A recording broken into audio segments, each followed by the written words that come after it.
We're going to come out of this in 30 seconds to the schedule, and then we'll go right into Joe. When you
Good afternoon, everyone, and welcome to the 2024 PDGA Professional Masters and Amateur Disc Golf World Championships.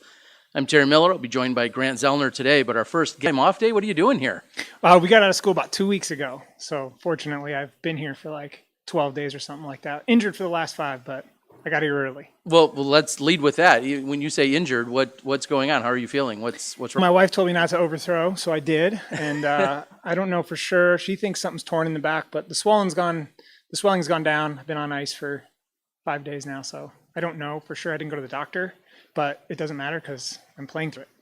Well, and that was the next question: is if you had to give yourself a 0 to 100 in terms of your how you're feeling overall with just your overall health, 100 feeling the best possible, where do you rate yourself?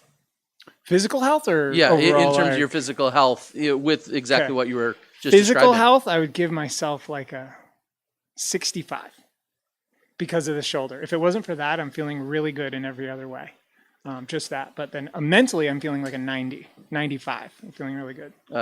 Great vibes coming here into Emporia, trying to defend that title. As I was just alluding to, though, you have a full-time job, unlike quite a few of our top-level professionals. You're not on the tour day in and day out, or week in and week out. Quickly, give everyone an update. What exactly is it that you do and what you just completed? I'm a robotics teacher, middle school robotics. So I teach 6th, 7th, and 8th grade, VEX robotics for the most part. I've been a teacher for over 20 years, and I've got 9 more years until I retire. I started teaching before I started playing disc golf. And if it had been flip-flopped, who knows? We could still be sitting here having this conversation, but it could be way different. But I started playing disc golf after I started teaching. And so my priorities have always been towards that because it guarantees my mortgage. So disc golf is sort of third on my list of priorities. Well, we've seen what incredible teachers have done throughout the years. Of course, I think back to Jay and Des Redding, who had teaching in their background and then went on to develop, the educational disc golf experience and world champions in everything that they've done. I want to go back a little bit to last year in that we were playing in Flagstaff, Arizona, when you collected your second world title. We had heat, which I think we'll have again this year. It'll probably be a different heat, but more importantly, we had elevation last year. You're not going to find so much of that here. Describe what you're used to and what last year meant compared to what you've experienced in practice so far. It's a lot different. I mean, the humidity there's going to be heat, but you said it. The heat's different. There, it's a dry heat, and it just doesn't feel as hot. You come here, and it might not be as hot, but to us Coloradans, it feels so hot because it's just the humidity, and that's where it gets tricky with feeling the discs. But I have to remind everybody, although I like playing in dry elevation, that kind of environment, I also won in Illinois at Northwoods, and so back to more this style. In terms of the humidity, not in terms of the golf. So honestly, I feel like this is my advantage. There's a lot more distance here. Out of the last 2 worlds, I feel like this one sets up best for my game, which is totally ironic because I won the last 2. But I feel like I've been playing enough wind. I tried to play a little more east of Colorado. We played in like 80 mile an hour winds in Nebraska, and I was going to drop that tournament, but I knew I was going to be in Kansas in June. So it's like, no, there could be wind. So I feel ready, although it's different environment, different air. I've been here for a couple weeks, and it feels ready, like it feels normal. I feel like I've fully adapted. And with that being said, and just describing your game and that you have great distance, do you feel as if there's any additional pressure to maybe have your best worlds yet?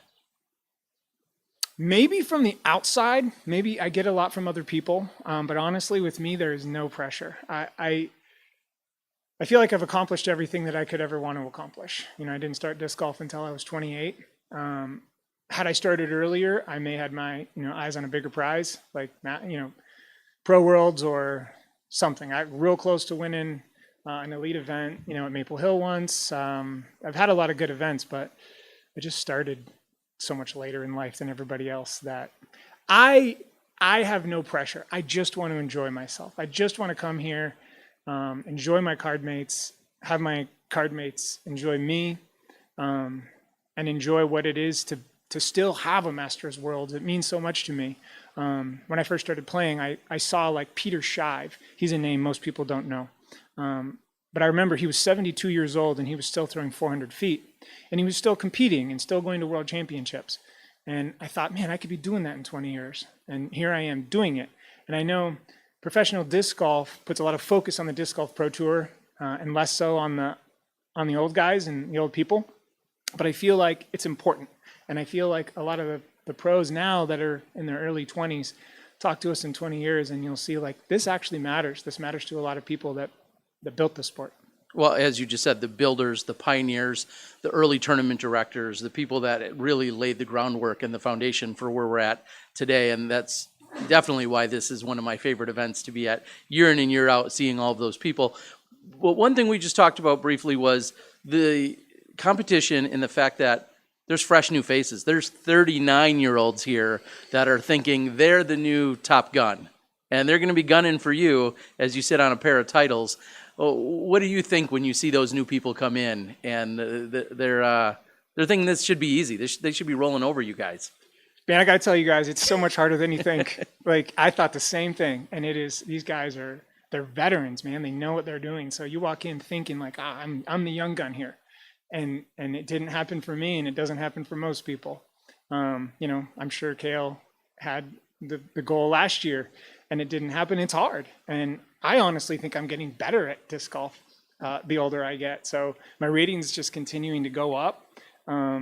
So it's not like everybody thinks. There is a lot of good players, don't get me wrong, and I know the chances of me winning go down substantially because there's so much talent. But I mean, bring it. We're here. Like, bring it on. Well, I've got to follow that one up with, you sound like a fountain of youth. You're somehow getting better as you're aging. You're telling us, what in the world would be the secret to that? What's part of that recipe that makes you feel like you're getting better with age? Man, I don't know. I think that's different for everyone. I think a lot of people, it's the physical side of things, getting better at throws, getting better at putting, figuring out a forehand or whatever. For me, I feel like I had a lot of the physical stuff done. I was so fortunate to be talented when I was young at a lot of different things. So for me, it was the mental game. And that's what I'm starting to get figured out. And that's why I think my rating is going up. Well, it's certainly impressive. Final question is, what would it mean for you to take down a third consecutive world title this week? There's no pressure, and it would be insane. I would surprise myself.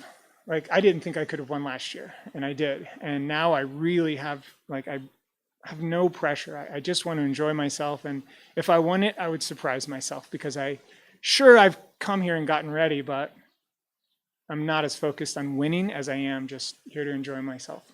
Well, it sounds like a great recipe for success. Joe is our two-time defending world champion. We wish you the best of luck. And with that, we'll be right back.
Welcome back to the 2024 PDGA Amateur and Professional Disc Golf World Championships from Emporia, Kansas. I'm Grant Zellner, blessed to be sitting here with 12-time major champion. Is that correct? If you Juliana say so, Korver? I really don't know. I just counted them up. I'm pretty sure I've got it right. You first became a major champion in 1995 as an amateur. Your most recent came earlier this year. You're the defending champion of Worlds in your age division from last year. Just with all of that perspective, what are your emotions when you step into yet another World Championship and see faces that you've known for decades? The age-protected World Championship to me is a reunion. And it's hard for me to recapture the same level of anticipation for the competition for this level of event, but you just are so grateful for all of the friends that you've made throughout the decades. And everywhere you turn, you see a familiar face, and that's really what it's about now at this level. I want to ask you about one familiar face in particular. When you walk up to the tee box this week, as you will many times over the course of 5 days of competition, you'll likely look over and you'll see Des Redding looking back at you. When you think about all the times that moment has occurred and reoccurred in your career, it's got to be something of a Groundhog Day. What comes to mind when you see her face looking at you and you have the pressure of a shot and you remember back to all of the times that you felt that before? It really feels like it's come full circle. I don't know if you know how many similarities Des and I have. We both went to the same college at the same time. I'm a year older than she is. We're both nearly 6 feet tall. We're both January birthdays. We have a lot of things that we both experienced at the same time in the same place. We were both Iowa athletes, and I think it speaks to the strength of women in Iowa. Actually, we have both had very impressive careers, and none of that would have happened without our beginnings in Iowa. Just between you and me, nobody else paying any attention here. Is there any fun banter? Is there any, I don't want to say trash talk, but is there any, you know each other so well. Are there any times where you all share a look or just a word that reminisces a story? Does she ever give you grief for being a year older than she is? I mean, no, but now maybe she will. I'm terrible at trash talking unless I'm playing against the guys.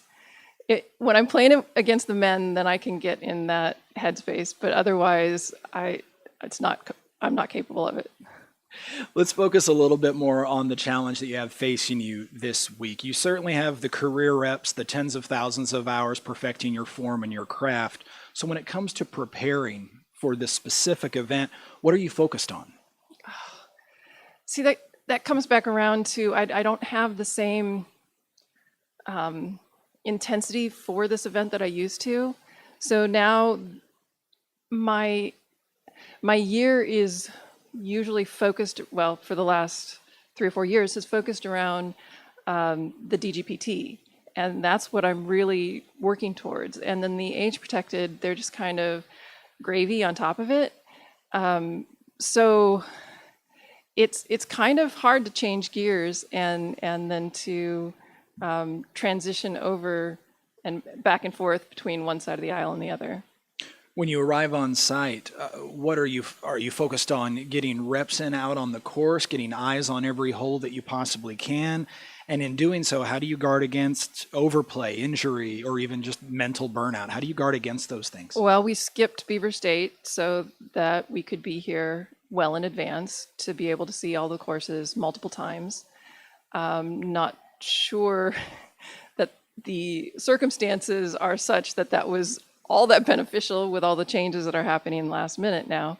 But no, I don't overplay. I didn't play yesterday. I'm just walking today to see some of the changes. I try not to play the day before any event if possible. And it's not that I feel the overuse strains, but they have to be there and I don't want to push it. So no, it's more important that I feel comfortable, and the way that I do that is to go take notes, to take measurements, to just feel it out, not play it over and over and over again.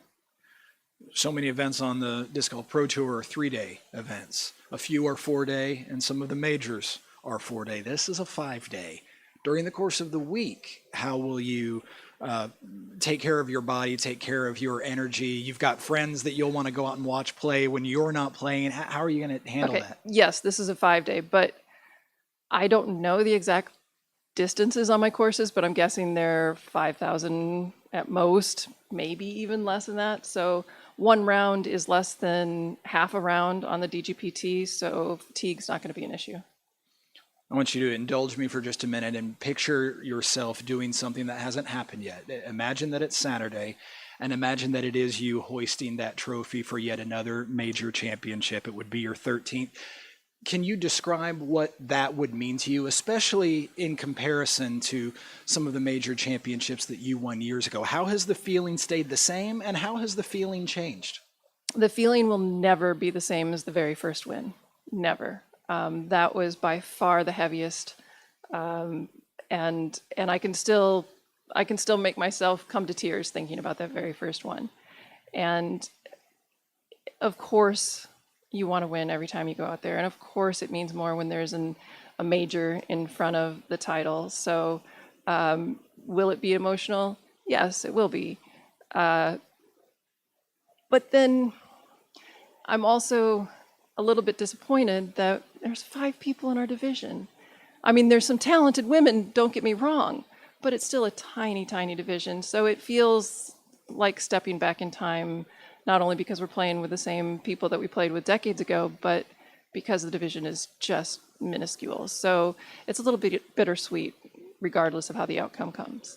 Can anything be done other than waiting for more and more of a population to grow into the division in terms of age? Can anything be done? Well, this might be a little controversial, but I at the moment think that the 5-year divisions might have been a little premature, might have been a mistake, because I know some people across the genders, across the age divisions, that didn't bother because they knew that the possibility for a big division wasn't there.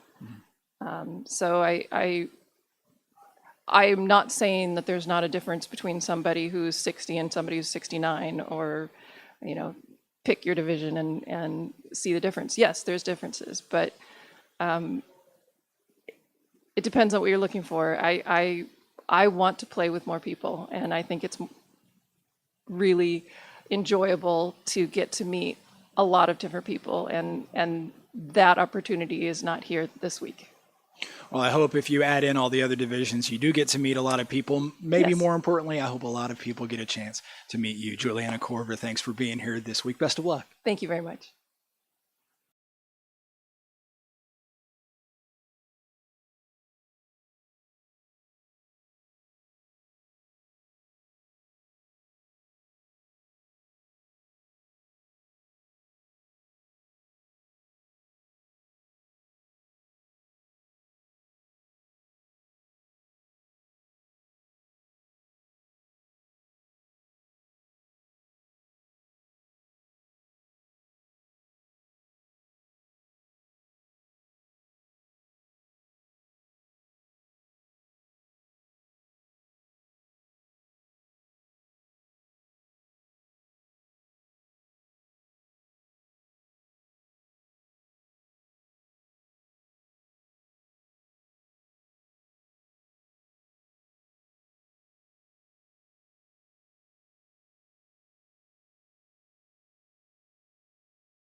And welcome back, everyone. Joining us now is Cale Leiviska.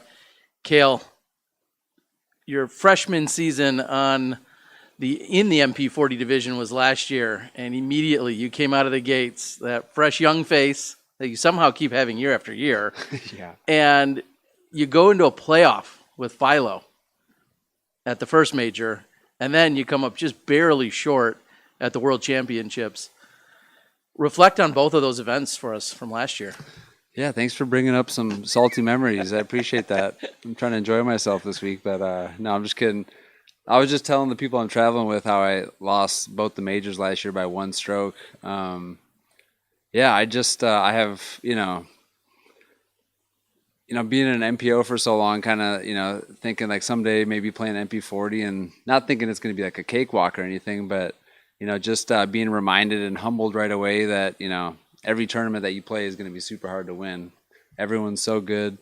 The Oregon one with Philo, I remember him and I were just battling the whole time. He was playing great, just like Philo of old, hitting huge putts in the wind, just pretty much unstoppable in the wind. And I remember being able to chase him down that final round, tie it up with like 2 to play, and then losing in one playoff hole, just throwing a terrible shot, not really giving myself a putt, and I just remember being in the woods, just heartbroken from that one. And then, to play up at Elevation in Flagstaff for the World Championships against Rovere, kind of the same thing. Him and I were neck and neck the whole time. It's a long tournament. I don't honestly think either of us were more than like 2 or 3 strokes apart the whole time. So we just kind of, were comfortable in the battle, and again, came down to the wire. He had me by a couple strokes with, 5 or 6 to play, and I just wasn't able to get him back. And so, yeah, to lose them both by a stroke combined was definitely tough, but, just very grateful to still be playing at a high level after all these years. And I feel like I can do this for a lot longer, and excited for a fresh start this week. Well, and speaking to that, you're talking about you and Joe being so close last year. You birdied the last 3 holes of the World Championships. He parred the last hole, but that was just enough to keep ahead of you by 1. So we're looking forward to more of those battles. But let's backtrack less than 24 hours ago. You battled. You took down an A tier in MPO. You're here playing MP40, of course, but you take down an A tier in MPO, and then you put on your socials that you just found out you tied the great Ken Climo for a 19th consecutive season winning an Open A tier. Isn't that wild? You tell us, how wild is that? I got goosebumps. It's unbelievable. Just like that. I still remember, like when I started playing in high school, my buddy Darren looked, barely even had internet back then, looked it up and found out that there was this guy Ken Climo who was like the 10-time world champion at that point. So we all were just like, I didn't even say his name right. I still remember calling him Ken Climo. But to be able to say that, I mean, I can't even believe I've been playing for 19 years, and to have won an A tier in every one of those seasons, it's unbelievable. It's it makes me think back about a lot of fond memories. But to be able to get this one last week, or yesterday, my buddy Jake and I drove down a little bit early because I wanted to make sure that my hand was going to be okay for this week. I wanted to get some tournament reps because I haven't been playing very much. And after the first round, I was like, all right, I can do this, no problem. It was a 4-round tournament, and came down to the wire with Levi Hancock and was able to kind of pull away at the end. But I really, having the option to play MPO and MP40 week to week is kind of fun. We were just talking about, I think, I want to play like more MPO events than MP40 for at least the next few years. But hopefully, next year would be the 20th year to break the record. So I'd like to do it someplace special. So we were talking about maybe like going up to Alaska or someplace cool for an A tier to try to do it there. But yeah, pretty unbelievable. Well, I know a future guest and another world champ likes to win A tiers up in Alaska. We'll talk to him in a little while. But anyway, let's focus on the hand as we see Eric McCabe just off screen. Focusing on the hand, you posted last week already that you did something. Tell everyone what it was, and then more importantly, how much is going to impact you. It didn't seem to hold you back this last week for the win. Speaking of EMAC, he knows course design can be a little dangerous sometimes. I was not playing. I was designing a course up in northern Minnesota. We had gotten some rain that morning, and I was kind of walking down a little hill, there was a log that I stepped on, just my feet slipped out from under me, which has happened 100 times. Didn't think anything of it. I fell and put my left hand down, and just happened to be a super sharp rock. And right away, I just could tell something was not right. I looked down, and there's just, I could see all the way to my skeleton. I was about a quarter mile from my car by myself, up in the deep north woods of Minnesota. So I sprinted back to my car as I'm bleeding pretty heavily. Kind of was like balling up a fist to try to stop the bleeding. And I drove, 10 miles. Luckily, there's an ER pretty close, relatively close up there. And had to get all stitched up, but I luckily didn't rupture any tendons in the hand, so I didn't have to get hand surgery or anything, but pretty gnarly cut. Definitely feel it when I try to throw really hard and follow through, pretty tough. But as long as I kind of keep the hand to the body, I don't feel it at all. So the only thing is I brought a cart this week because I just don't want to be picking up my bag and stuff. But after playing 4 rounds the last few days, I'll be just totally fine for sure. All right. Well, I think myself, like every disc golfer on the planet, when we saw the post, immediately had a brief sigh of relief. Like, well, that's not his throwing hand. We wish once people saw the ring on the finger, yeah, we wish you a speedy recovery. But not being the throwing hand, certainly a key component of that. One other thing I want to talk about that you just said is course design and really the business outside of playing. Playing is not your primary focus as much as you do go out and compete. It's not your primary focus within disc golf. So I'll go to one specific. You got rid of the preserve in terms of what you were doing there, but then you turned around and picked up another course. Yeah. What are you doing? Do you ever rest?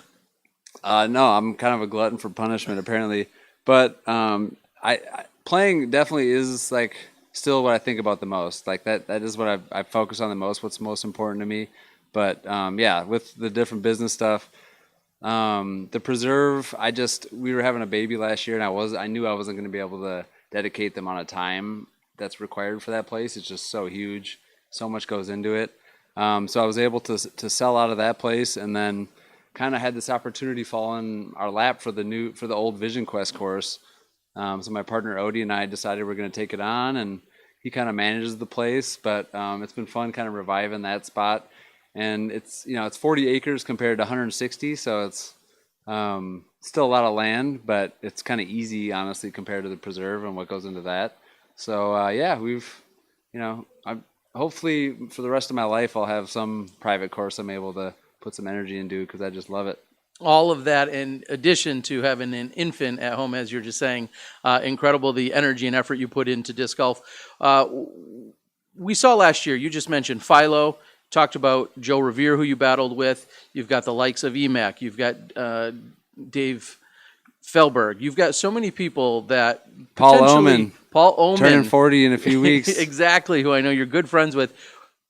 These might be rivalries for the next 10 years. I mean, you guys have battled an MPO. Yeah, I don't like any of these guys at all. Is it going to be any different here with these rivalries? And are they good for the division? I think they're absolutely good for the division. I mean, I just, like when I started playing, I looked up to Feldberg. He taught me so much, to be battling with him again. It's so fun. EMAC and I, we played so many countless times over the years when I started playing disc golf, and, to play with these world champions and to see what it's going to look like in 5-6 years as more of these 30-year-olds turn masters age. I think it's going to be pretty fun. Yeah, I think the MP40 division. I hope I'm still playing in the MP40 division when I'm 50, because there's going to be a lot of good players. I think the rivalries will definitely create some good storylines. You're one of the few people we'll talk to today that doesn't yet have a world title. Anything you want to say to the camera right now about that? I would really like one of those. That'd be nice. I won a Masters World Doubles title last year, but it doesn't mean anything. Sorry, Feldberg. Yeah, it would mean a lot. I'm going for it. Next year, I'm going to try to get it now, but next year we do have Worlds in Minnesota too. So hopefully I'll be going for my second at that time. All right, everyone. That's the busiest man in disc golf, Cale Leiviska. We wish you the best of luck this week. Busiest man besides Terry. Thanks, y'all.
Welcome back to the 2024 PDGA Professional and Amateur Masters Disc Golf World Championships.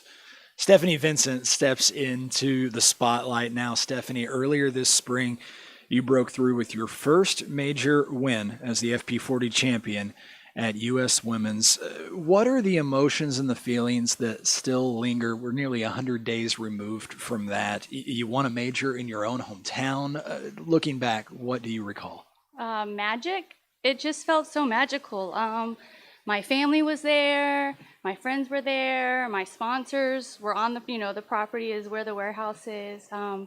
It just kind of felt like a storybook ending, Jen did not make it easy. She never does. She's a great competitor.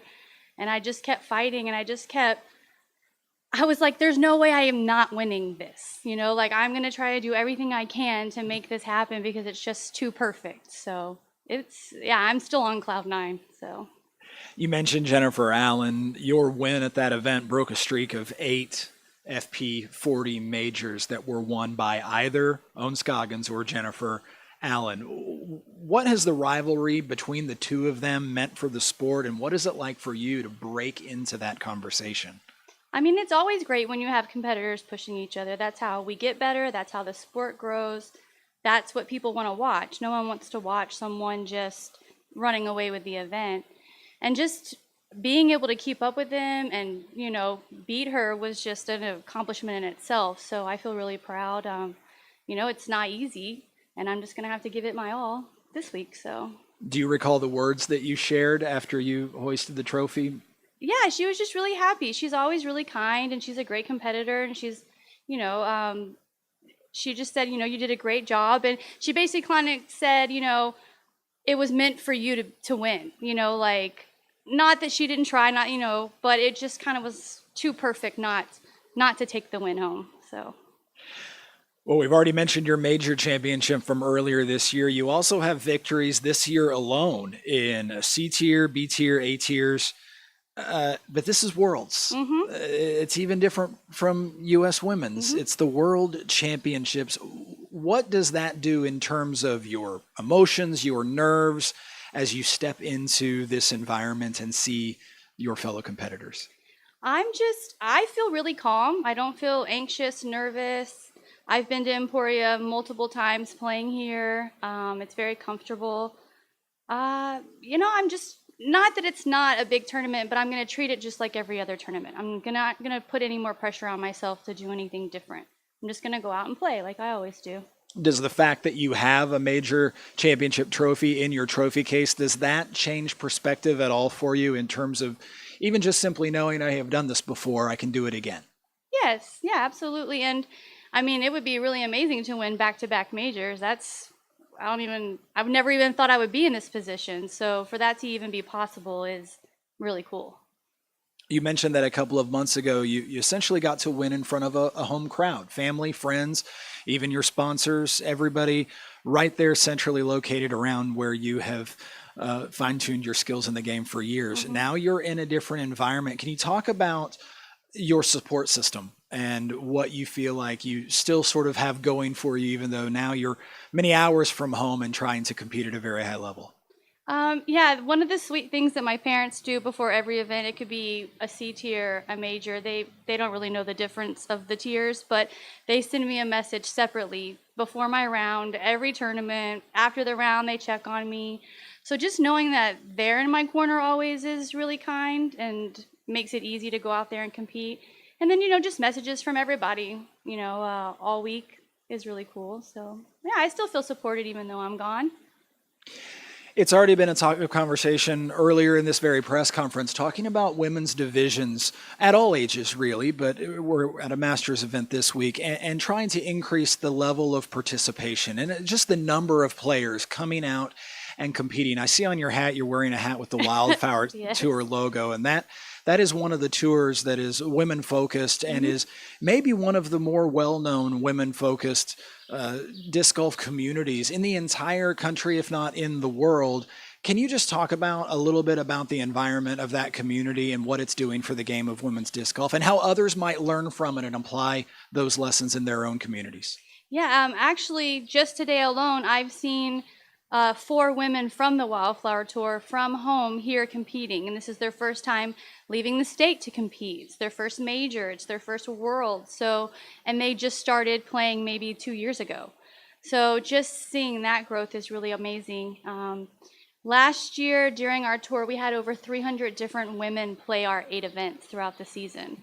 And they keep coming back. I mean, the lowest number that we've had in our tour in one of our events is 56, I think. So to have women just keep coming back, I mean, we're playing 8 events in our tour. That's a lot to ask from people, plus all the events they're playing on the side. So it's kind, gracious. It's amazing to see healthy competition, not, you know, everyone supporting each other, but everyone still wants to win and do well. So it's really just making the women in our area great. Can you put a finger on what the Wildflower Tour is doing that's different so that others can try to do the same Sure. kind of different? Everyone always asks that question, and they're not big things. They're just small details that really make them feel included.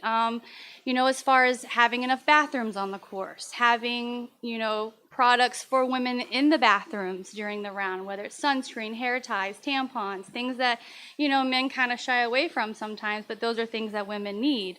And just, I think also just being ran by women. Each event is a woman TD, so they already know they're kind of going to be taken care of, because we tend to think of things maybe a little more, not like in detail, but we just think of different things. Our player packs are unique. We have, you know, bandanas, bookmarks, just things that aren't your normal disc in a shirt or a mini. Yeah, we're still trying to figure out why it makes it so special. We don't know if it's us or the players, but it's there. So when I find it, I'll tell you guys. Well, Stephanie, you come into here bearing the mantle of being the most recent major champion, but now going for your first world title. Best of luck. Thank you.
Welcome back, everyone, to the 2024 PDGA Professional and Amateur Masters Disc Golf World Championships. A world champion joining us now in Eric McCabe. EMAC, so great to see you.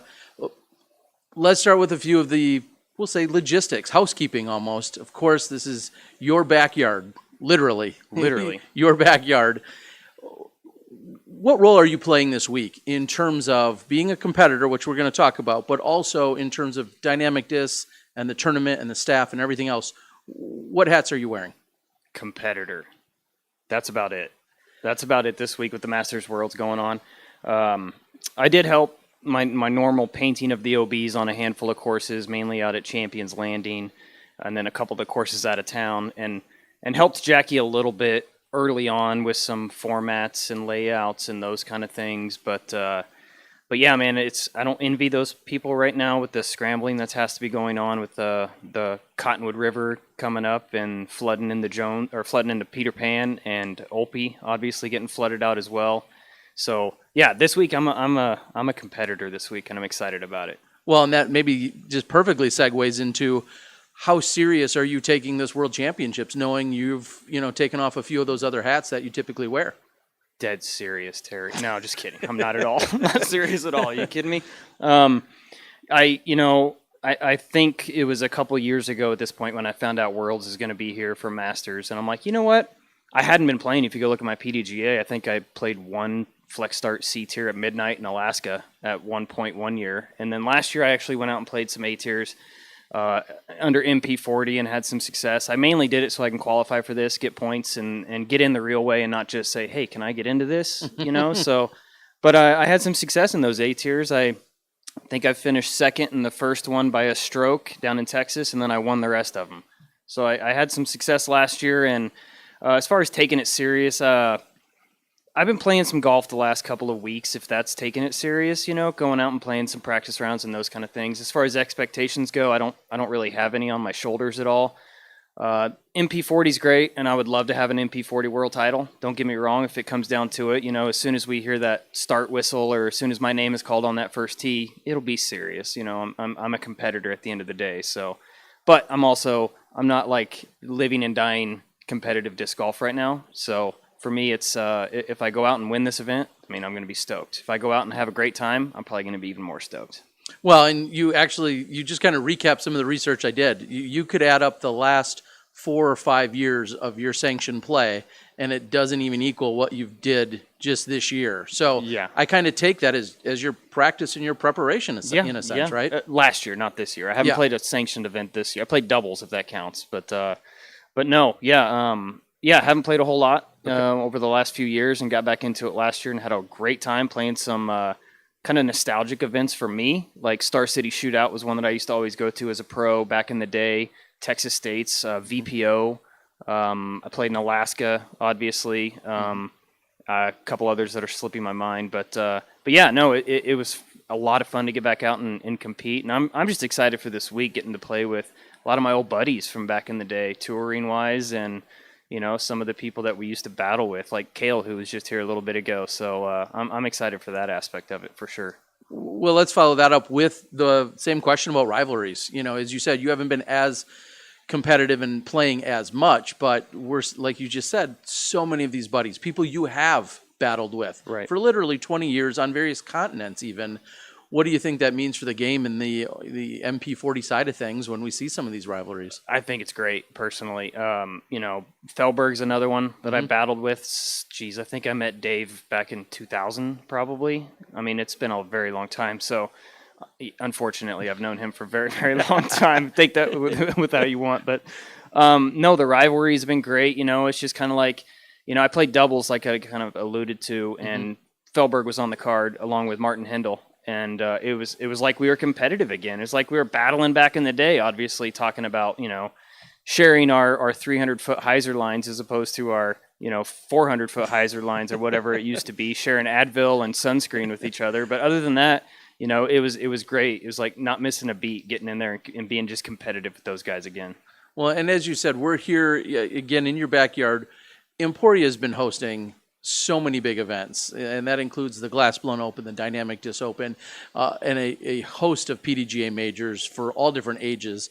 What is it mean when we come here to Emporia and talk about what it is for the city to embrace disc golf the way that they have? I mean, it's the city, hands down the city. I mean, we have a disc golf superintendent that is hired on by the city, employed by the city, and paid by the city. That is his only job is to make sure that the courses look good, and that's why you're seeing, if you're out at Jones, you're seeing a lot of those updates on some of these new baskets that we're putting some limestone around and just kind of beautification projects kind of thing, and some new tees here and there. And you can't go anywhere and sit down at any restaurant here without someone knowing about disc golf, or especially this week sitting down, hey, how you playing? Over at Doobie's is one of my favorite places to go. They've got a basket out front there. Pizza Ranch has a basket.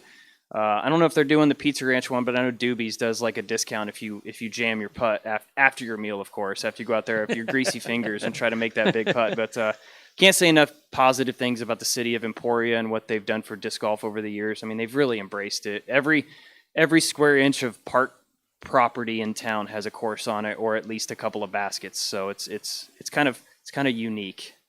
Yeah, it definitely is what I feel like keeps us coming back. And people say, we're going to Emporia, why is that? And you just answered that question. The way that we're fully accepted and embraced here is almost like no other city in the country or possibly in the world. As tough as it is, I try to keep up with your resume. And we talked about the competitive side. We've talked about a little bit, alluded to the course design, and then also Emporia State. You're also a coach. Yeah. And what has Stayers that meant up. for you in these last couple of years? Oh, it's been so much fun, man. When I didn't really go to college, I guess. I went the other route and played disc golf, but I would have loved, I was at that age, I would have loved to have a scholarship to go play disc golf, which is just insane. So, I've told the story before, but we're under the athletic umbrella over at Emporia State University, meaning I report to the AD. So we have scholarships for every one of my players. We have budgets for travel. All of our entries are covered. All that fun stuff. So it's been an honor to work with them. And just last year we went out to, actually it was this year, but yeah, this year we went to the Nationals out in Rock Hill, South Carolina. So it was great for the guys to go out there and for me to be there too. Just to, I've played so many tournaments on that property, and just knowing what to do out there and what holes to attack and what holes to lay up on, and just being there as a source. It's been phenomenal, man. The Emporia State University gig is something that I never anticipated doing in my career, but then when I started doing it, man, it's been phenomenal. I wouldn't change it for anything. I've got some great recruits coming in this year that I'm super excited about. So they want to win a national title. That's what they want, and they're putting money in it. And I think that's kind of what the future looks like for college disc golf. There's a handful of other Seth Muncie's over at Boise State right now. You've got a couple others that are under the athletic umbrella, and the more colleges and universities that we can get on that bandwagon, I think the better for the sport. So we've covered a little bit of course design in that conversation, competitive play, coaching. Dare I ask, what's your next disc golf goal? Ooh. In any realm, even if it's not related to those three? It's not. Well, it kind of is, I guess. I've kind of, like you've alluded to, I've done a lot within this sport, within my career, but obviously knocking on the Hall of Fame's door would be a huge goal of mine. That's been a goal of mine for many, many years, something that I would be honored to be a part of. I was inducted into the Kansas Flying Disc Hall of Fame in their inaugural year, and we actually have a ceremony coming up this Friday where we're inducting some heavy hitters as well. And but to get in the Disc Golf Hall of Fame would be a check mark on my list. That would be pretty phenomenal. Aside from that, an EMAC course in all 100 states would be another one that's going to be a little longer. It's going to take me a little longer to do that one, I think, than some of the other ones. Wow. All right. So those are some big goals, but all seem very practical. I think we'd have to get them 2 in every state to get to 100 if you're looking at 50 to... Oh, yeah. We do the math. No, did I say 100 states? Yeah, I didn't know if you knew of more states. I know there are actually more states than you know, Terry. I don't know if you've heard about South Kansas yet, but I feel like Emporia should be its own state of disc golf because they certainly know it here. The number 100 was in my head because of 100 wins too. That's another one that's you're kind of knocking on the that back door. burner, but it's not something that I'm like, that's not my number one goal. 50 states, Hall of Fame, and 100 wins. There you go. I think you're sitting at 93. You're trying to get one closer this week. Yes. Everyone, that's your 2010 world champ, Eric McCabe. We wish you the best of luck. Thanks, Terry.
Welcome back to the 2024 PDGA Amateur and Professional Masters Disc Golf World Championships from Emporia, Kansas. Welcoming Jennifer Allen into the press conference. Jennifer, the talk in your division, of course, is the longtime rivalry between you and Owen Scoggins. You and Owen have accounted for many. I don't know if it's a rival. Like, she's destroyed us, but we have been present during this long streak she's running on, and the courses are set up great for her. So she's definitely still a favorite for 4 in a row. We're going to try to battle her the best we can. Can you describe the nature of the relationship that you have with Owen? Is it a product of just being around each other and competing for so long? Is there more of a camaraderie there? I know it's a friendly rivalry, but how would you describe it? I wouldn't call it a rivalry. I wouldn't call it that at all. We're teammates. We support each other. We cheer each other on. And we've played together for probably 10, 15 years. So, no, we totally, just like she, was there to cheer on Holland yesterday, right? Like, she cheers on everyone. She's very supportive, and I am as well. And so we've been teammates for a very long time and really good friends. So I think either of us would be super excited to see the other one win. Jennifer, you and I share a home state. We share a passion for... I thought you were going to say a podcast. We share a podcast, PDGA Radio. We share a passion for University of Oklahoma softball, who just won their fourth national title in a row, which is the first time that's ever happened. So I want to take that nostalgia, that mentality into our game and talk just one more time about you and Owen and the fact that you all battle in the way that you do. How does that raise the tide for all the other boats in the women's game? What do you think that does? Well, I am not Texas, so I'm going to go ahead and make that clear. If we're comparing the OU championships last week, I will not be Texas. I am Oklahoma, but Owen does have the 4-time going for her, not me. It's something that's not done. I think UCLA, maybe Arizona, there's just I think 3 or 4 other universities that have been able to do a streak like that. It's something, I think every 10 years there's that superstar in every sport, Michael Jordan and KD and, all them. And, so I think it's just something that rolls around, and this is Owen's 10 year. We had JK, we have Des, we've had Elaine King, we've had incredible women in disc golf that have had their repeats, year after year. And this is Owen's decade.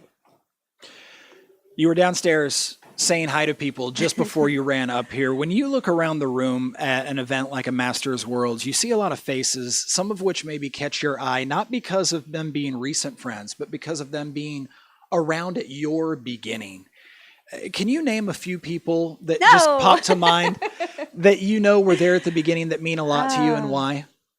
No, that's hard to be put on the spot. I can tell you I ran into a few on the course today. I got to see Tavish, who was one of the women who, when I started back in Oklahoma and venturing up to Kansas, Christy and Tavish, and there was a few other women from Kansas that's where I went to play against other women, because Oklahoma had 1 or 2. And so I've already ran into Sheila Kirkham. I've already ran into a few women that were there when I started 25 years ago. So it is fun to see the longevity of the sport and know that the very few women, that were around when I started this game so long ago, they're still around too. So hopefully we will continue, and we'll be like Sue Horn in our 70s, and we'll still be here kicking butt like she does. You were nearby enough to be able to come up and play in this area over the years, in some cases just to get a big enough field to make it a competition. Mm-hmm. Can you talk about, from your perspective, the change in Emporia over the years, the growth, the embrace of the sport in this community, the quality of the courses? Just what comes to mind when you think of Emporia? Walking across the street, we were laughing. I was showing my friend from Vegas, who this is her first time here, like all the shops, we just passed 4 shops walking in that have nothing to do with disc golf. But disc golf was in every one of their windows. It's a boutique that has disc golf T-shirts that has nothing to do. They're selling all other kinds of clothes, and so there's that around the entire town. Every little shop, there's something on the radius, painting on the brick wall around the corner. That's a what? 50 by 30 painting on the brick outside of the Radius Brewery. Has a disc golf basket with a cowboy putting. But disc golf is everywhere in this town. They've accepted it. They love it. They embrace it. They enjoy it because we bring a lot of people to this town year after year. And so I think disc golf has really made this town grow. I don't know how many people move here just for disc golf, but there's a lot of people that come and visit every single year. And even locals, like I ran into another Okie, Ron Converse, yesterday. He's like, I play up here just as much, if not more, than down in Oklahoma. So I think a lot of people enjoy coming here just to play golf because there are so many courses and there's so many tournaments that they run here. So.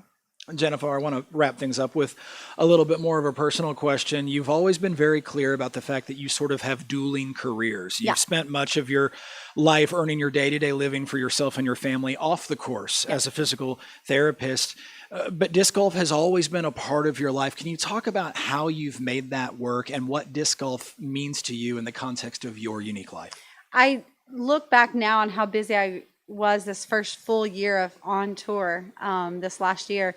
And I was like, how in the world did I ever do that for 20 something years? Because it's so busy now. But golf was different then. We played Saturday, Sunday. We may still play 4 rounds and a final 9, but it was on 2 days. Where now it's spread, 4 or 5 days. Everything is just spread out, which is great. It mirrors, the PGA.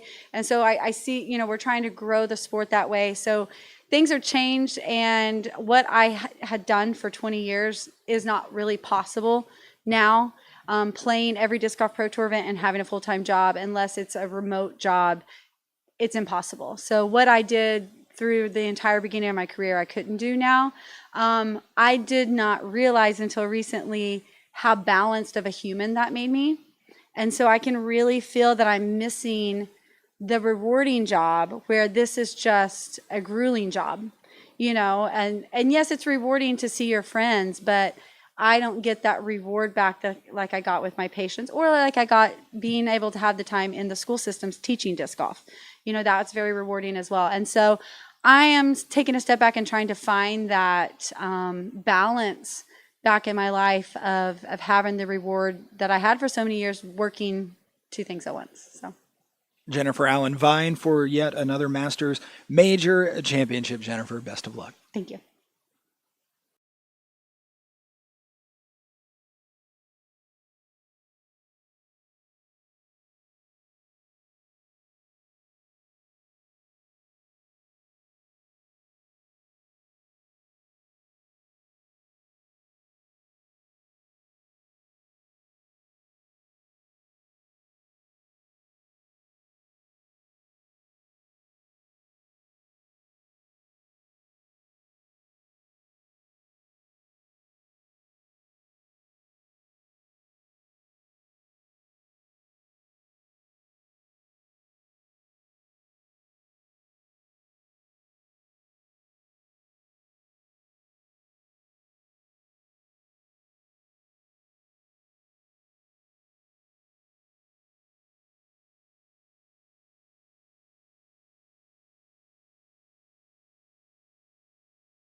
And welcome back, everyone. Joining us now is Dave Feldberg.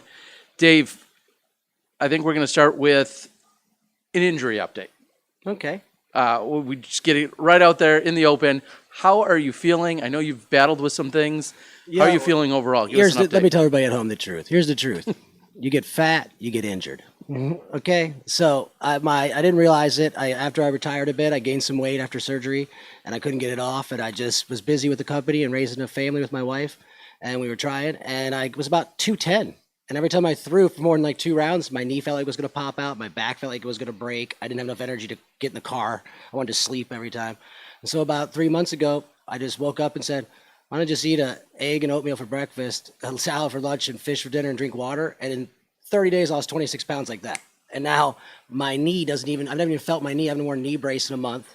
My back, it's getting back, it's a little sore, but so I think I have a good chance to be healthy and not actually be so tired and actually have a chance to compete this week. All right, I'm going to have to subscribe to the diet. So we've got 125 wins for you in 588 events. It's nearly 25% winning percentage. You've got 7 majors in MPO, 3 in MP40, including 3 world titles. Joe Rovere's gotten in your way the last couple of years. You've fallen short of him. So I have to ask, what will be different this year? What do you need to do to get past not only Joe, but some of the other new fresh faces? It was get past my body, so I'm there now. And now I have my family with me for the support. We're getting there. That's number 2. And number 3, putt in the wind. If I can make putts in the wind here, I think my chances are really good. I can still throw the drive as good. Even when I went to the last pro tour with the kids a year or 2 ago, I finished top 10 in driving in both events, but I was 95th in putting, right? So if I can get out there and make some putts, I'll be a challenger for the title. And if I don't, I'll be 4th. That seems to be the goal, or 5th, So I'm out there practicing putting each night in the wind, even in the dark, and I hope to represent. Well, and speaking of representing and playing well and getting great scores, we're seeing so many more players that disc golf grew up with on YouTube. Now we're seeing you guys in the Masters division, and they're getting more views. There's people that want to tune in and see what the likes of you and Cale and so many others that are of Masters age. What does a good performance and what does it mean to have more views and more eyeballs on the Masters divisions? I always thought that would happen. As I was coming up, I always respected the Masters. It was part of the Pro Worlds. I would watch their finals, and I always enjoyed it. But I didn't think they got the respect they needed because the kids didn't know who they were. And we were the first generation where the public at least knew who we were a bit. We weren't so YouTube like they are now, but they heard of us. We were in the magazines. So now they're names that they recognize, just like Nate Doss making his comeback last week. That get a lot of attention. I think that's what we're getting is we're finally now harvesting. I was the first of it, but now you're getting the Cales and the Pauls and the Josh Antons and the Eric McCabes, and it's trickling in, and soon you'll have the next wave of them, the Nate Dosses and the Sextons and them. And I think by then, Masters will be what we always want it to be. I would pull to put it back with the Pro Worlds. I think that it's a really nice touch to have all the pros together and have that chance for each person to learn, whether the 70-year-olds are teaching me or I'm teaching the 20-year-olds. I think that experience is something that's been missed. But overall, I think that it's growing on its own, and I think that with the names, people will start being interested. Well, something that's also a little bit generational would be considered the idea of throwing forehands. Not something that was nearly as frequent when you were coming up in the game. And we see some of our older players not necessarily rely on forehands. Do you feel like that will be any disadvantage to you this week? Or have you developed one in the last couple months that I'm unaware of? I'll get out of trouble, but it doesn't seem a requirement on the layouts I'm playing. Luckily, there's maybe 1 or 2 shots that I can get away with a turnover unless there's a big headwind. But I'd say that one of the jokes, I'll tell you when we started, I used to play against you, Terry Miller. If a guy showed up with a sidearm, we said, well, we're beating him, right? Because if you only threw sidearm, you couldn't beat us back then because of the technology. And nowadays, it doesn't take much skill to just retch your body over on it, and we know it's going to flex no matter how hard you throw it. So I think it's kind of taken away from the game a bit without having people to shape shots. But it is what it is. But I don't see many masters who can do it. There's maybe 2 to 3 in my field. The one guy from Finland, maybe 1 or 2 Americans. And you saw when we played doubles, he had lines that we didn't even know existed. And he really put them closer than I could with a great backhand. So it can be done. I just don't think we're there yet. But when the Sextons make the step, I think you'll see sidearm be a big part of the Masters. Yeah, it's definitely been part of that generation that has stepped into the. What is he, 37 now or something? Yeah, right there, and Yeah. part of that overall evolution of those players that are moving into there. And I want to touch on that for a moment. You got this week off to a great start in the sense that, as you just alluded to, picking up your 7th Pro Masters doubles divisional title. And has it been with 7 different? No, it went. Here's how it happened. I played with JohnE McCray. Then he got sick, so he didn't come back. Then the next year I played with Patrick Brown because JohnE McCray was sick, so he gave me Patrick Brown. Then I played with Patrick Brown again. Then he turned 50 and wanted to play with his wife, right? And then the next year I played with Philo, and then he decided not to play in Masters Worlds anymore. Then I played with Chris Ork, and then he decided not to play in Masters Worlds anymore.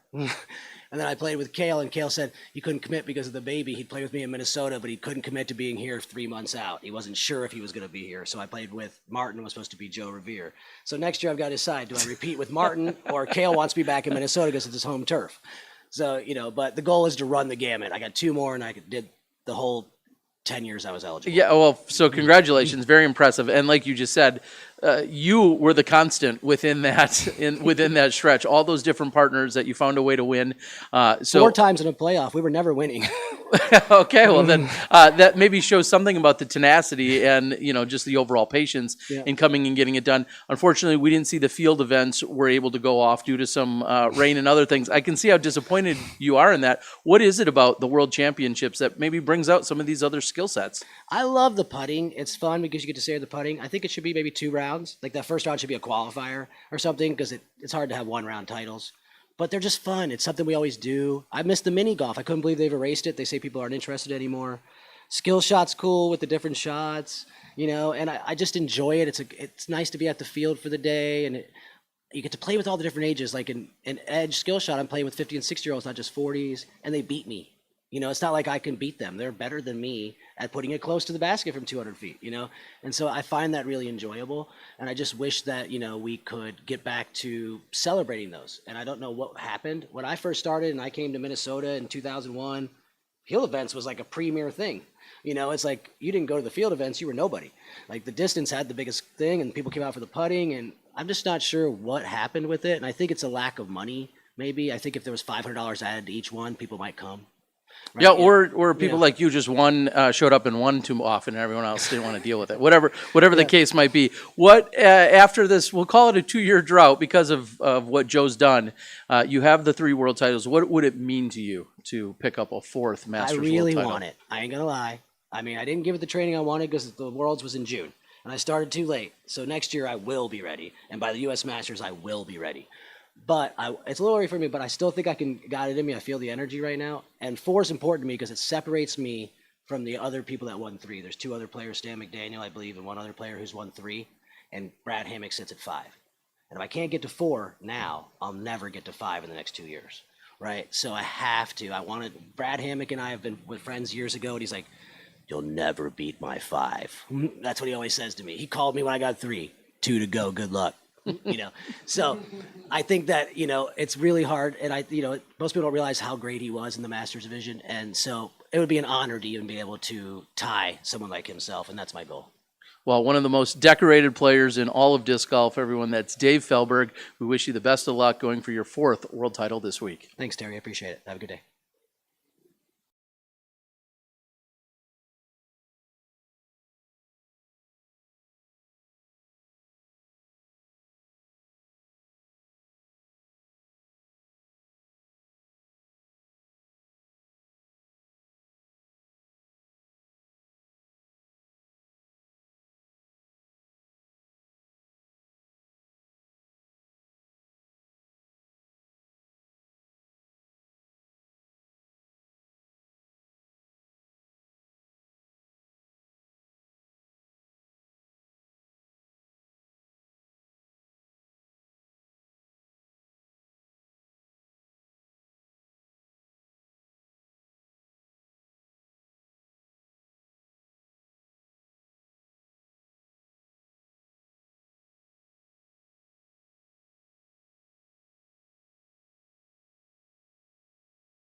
And welcome back, everyone. Joining us now is Dana Vicich.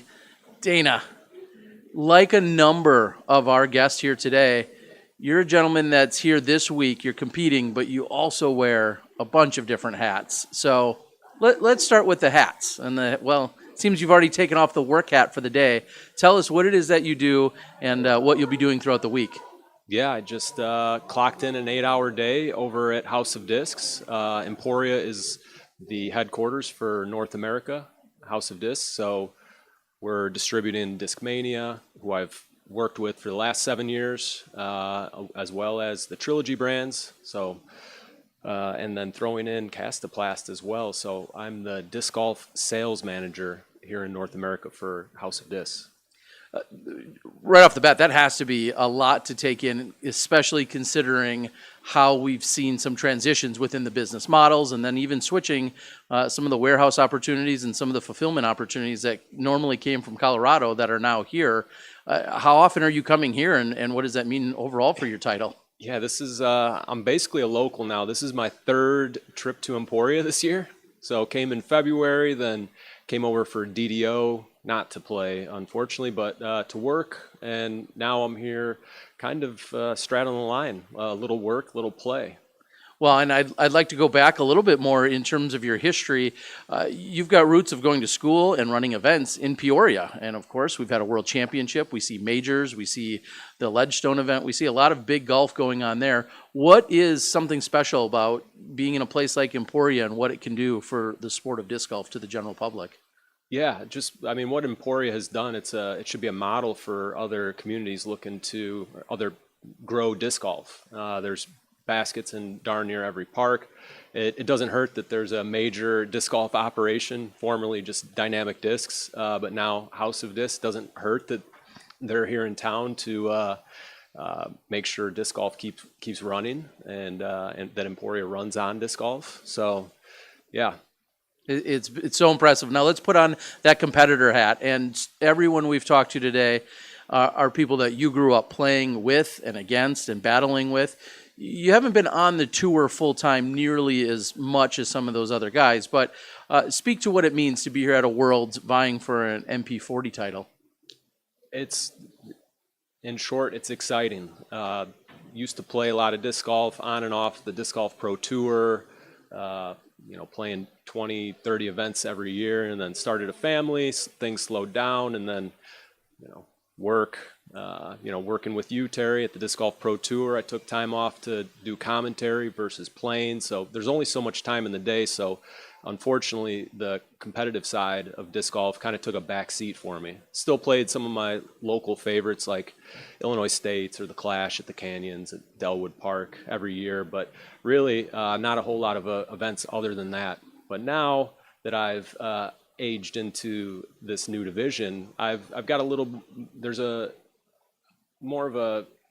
sense of that I want to get back out there, or feeling that I want to get out there and compete. And so, yeah, I signed up for a couple early season events. I think April, playing in the Masters division to kind of get my feet wet and get out there and play and get the competitive juices going, and with my mind on competing here in Emporia for a Masters World title. Well, and quite honestly, the similarities with yourself, along with Cale, who you're good friends with, Eric McCabe, you guys working with and for disc manufacturers, also loving the idea of doing course design, which I know you also do. Just they're all there in terms of bringing it all together here for this week to now be competitors. Where's your game at overall as you come in 1,012 rated, which is one of the higher ratings that you've been at in your career? How do you feel like your game sets up against some of these good friends of yours? Yeah, how it sets up against those guys, I'm not entirely sure. We're gonna find out. But for me, feeling, I feel pretty good. I'm a little sore from my practice round at Champions Landing, my finger. It's been a while since, back in the day, would show up to a tournament and throw way too many shots and before the event and be tired and be like, all right, I can't do that. And then what do I do here as a 40-year-old having learned these lessons over the years? Yeah, I ripped too many shots and I'm feeling a little sore, but taking today off from playing. But the game, it feels good. I'm throwing the disc darn near as far as I always have or have been able to. Maybe I just don't have, some of the tight golf lines that I once had and could rely on, but I know how to throw the disc, and I still play casually, pretty regularly. I've got a great course a couple minutes from my house. Take the dog over there and run around and play 18 or play a few holes versus taking a walk. So it's kind of giving me an excuse to put a disc in my hand. And of course, if you've ever been to my house, you know that there's baskets littered all throughout the yard. So I'm always, even if I'm not competing, tossing discs around the yard or throwing a few putts here and there, annoying my neighbors maybe. But so yeah, it's not foreign, to play anymore. But competing at this level, it's been a few years. My last big event was, I think, the Portland Open, that was 2020, where I ended up having to withdraw with an injury, first time ever getting hurt during an event, but just couldn't finish. So that also was something that derailed me a few years back from the competitive side. But yeah, I love the feeling that I have right now of anticipation, of nervousness. I can feel it inside me, and that's, not had that regularly for a while, and to experience it now it's nice. Well, final question then is, as you're alluding to some of the things you've done, you've been in some high pressure situations. You found yourself on a few lead cards going into some final rounds, playing with the sport's best. I think of a USDGC appearance and taking Paul Macbeth nearly to a final hole in a match play situation over there at Smuggler's Notch. Is there anything that you'll do now that will, kind of squelch any pressure or any thoughts that you might have of nervousness that you were just alluding to? Yeah, well, I think I'm going to lean on those prior experiences where, sometimes I maybe failed and didn't play well, and sometimes I did come through. But at the end of the day, I'm still here. I love disc golf. I've got a family at home that loves me, a dog that loves me. So for me, leaning on those experiences and then keeping the perspective. Like I could be at home watching, or I could be here in Emporia just working all week and wishing I was playing. But so I'm here, I'm signed up, I'm going to be teeing off tomorrow, and you better believe I'm going to make the most of it. All right, everyone. Well, he's excited, and I'm equally as excited for him, knowing him more than 20 years. This is Dana Vicich going for his first ever world title here in Emporia. We wish you the best of luck. Thanks, T-Dog.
Welcome back to the 2024 PDGA Professional and Amateur Masters Disc Golf World Championships. That's a mouthful, but it sort of fits with this many players embarking on this journey to Emporia, Kansas. You've been downstairs and checked in. I mean, what are the emotions that come to mind when you see old friends and maybe even a few new faces at an event like this? Well, I do need to check in, but I did pass by check-in and basically hugged about 12 or a half a dozen, so people coming on the way up. So, I mean, that speaks to exactly what you're saying. People come to the World Championships because it's an opportunity to spend a week with some of your closest people.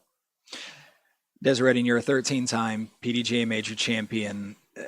You've won those trophies over the span of an incredible career. Does the meaning and the value of each trophy change as time goes on? In other words, winning this week, how would that compare to some of your victories at different stages of your career?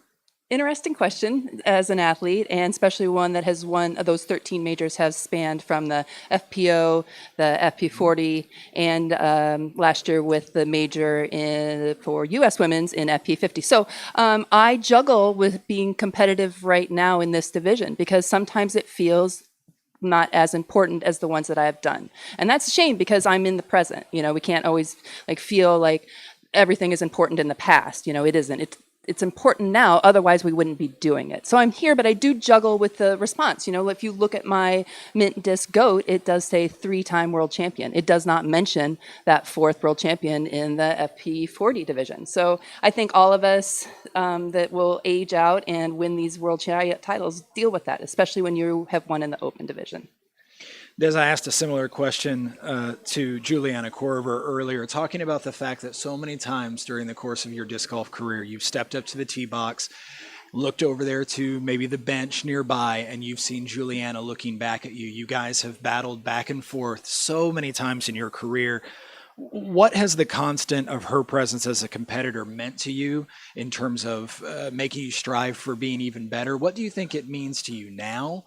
And what does it mean to the greater game? I think both of us, and we see it, are titans in this demographic. I mean, we share so many similarities with being Capricorns, going to the same university. There's so many parallels. Iowans, 6 foot tall. So we have all of these little nuances. We're completely different in personalities, and I think that lends itself to being very unique for women to have 2 very achievable champions and likable, but have 2 distinct personalities. And so I think Juliana and I complement each other in the game, and we bring both of those aspects to it. It's eerie how much of your answer just now paralleled her answer, including even a reference to how tall you are. Yeah, that's funny. See, there you go. So we do look at each other a lot across the bench. Des, you work so hard for the growth of the game. You're part of the Education Disc Golf Experience Project. I want to know from your perspective, what is working and what needs more work in order to keep the growth of this game going for players of all ages, including juniors, but also including masters? Yeah, Edges, I started it when I won my first world title. I was a co-founder in 2002 to 2003. It was actually founded. So 20 years, 3 million students later, we will be putting the 300th campus course in this year. So big achievements.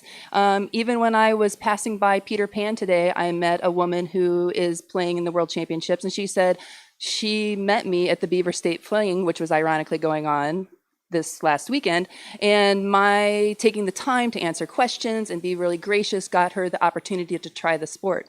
And I've seen that through children and youth that I've helped with, and then all those clinics that I just did for years and years and years with Yeti, the clinic doubles, and it was free. We never charged for a clinic, and those small factors really do continually show themselves the longer that I'm in the sport. And so with that, it makes all of the lack of money that you ever earned and sometimes the missed respect that you feel out there, it makes it worth it, because in the end, it's the people-to-people connections that really drove me in the game. Let's bring things back to Emporia. You've had a chance to play in this area, I assume, many times during the course of your career. Tell us about your history in this area, your history with the particular courses that you'll be playing this week. How do they set up for your game? Yeah, I think it's anybody's game. They're short. We're playing a bunch of shorts. I don't mind playing short courses. And so it makes it a putter's course. I feel like I'm a great putter, and I won my World Masters here in 2016. I actually had to look at the date because I couldn't remember, and I couldn't remember the courses I played, and I only played Peter Pan, and otherwise we played Jones and Country Club, so I knew I hadn't played Cottonwood. So anyway, I'm going out and I'm trying to stay present and in the moment and throw. I am sad that we only have 5 in the division. So again, I grapple with getting that competitive mindset that I need to be the world champion. So I am going to find that now. What is it like coming to a major in a community like Emporia as opposed to some of the other PDGA major host cities? What is it that makes this location unique? So Emporia really, ways back, set the bar with how to organize and hold a large event. And so Emporia in itself, bringing those communities like Doobies, the Smoky Joes, the Granada Theater, all those coffee shops. I love the chocolates. We know about these because somehow Dee, the Rusco crew, embraced Emporia and Emporia embraced them. And so in that sense, disc golf has really shown a light. I mean, there's tons of billboards that you can see coming in, coming out, murals. And so it really lends itself to being an atmospheric endeavor. And it's been that way. It's some things yin and yang and slow down. People want to criticize that there wasn't a lot of turnout for some events, but it's hard to throw events. It's hard to continually keep interest, and especially when the PDGA is sanctioning over probably 8,000 events this year. That's a lot of opportunities. So I like it. I like the fact that it's a smaller town and we all can enjoy each other and know kind of where pockets are. It's cool like that. But it's no Austin because, in the end, Austin had lots of stuff going on. So we do need to spread it around to some cool towns and get out of our ruts sometimes that we're in with host cities. Desiree vying for her 14th PDGA Major Championship this week in Emporia. Des, best of luck.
Back at the 2024 PDGA Professional and Amateur Masters Disc Golf World Championships with JohnE McCray. John E., so many new eyes on the sport over the course of the last few years. Some may not know you as well as others. So let's pick a place to start. A couple of years ago, had a big health scare in February of 2022. You come back in July and win the World Championship in your Masters division. How did you accomplish that in terms of your comeback and in terms of your health moving forward today? Well, I've never wanted to give up. I died in the emergency room and they resuscitated me, luckily. Broke a bunch of ribs and my collarbones.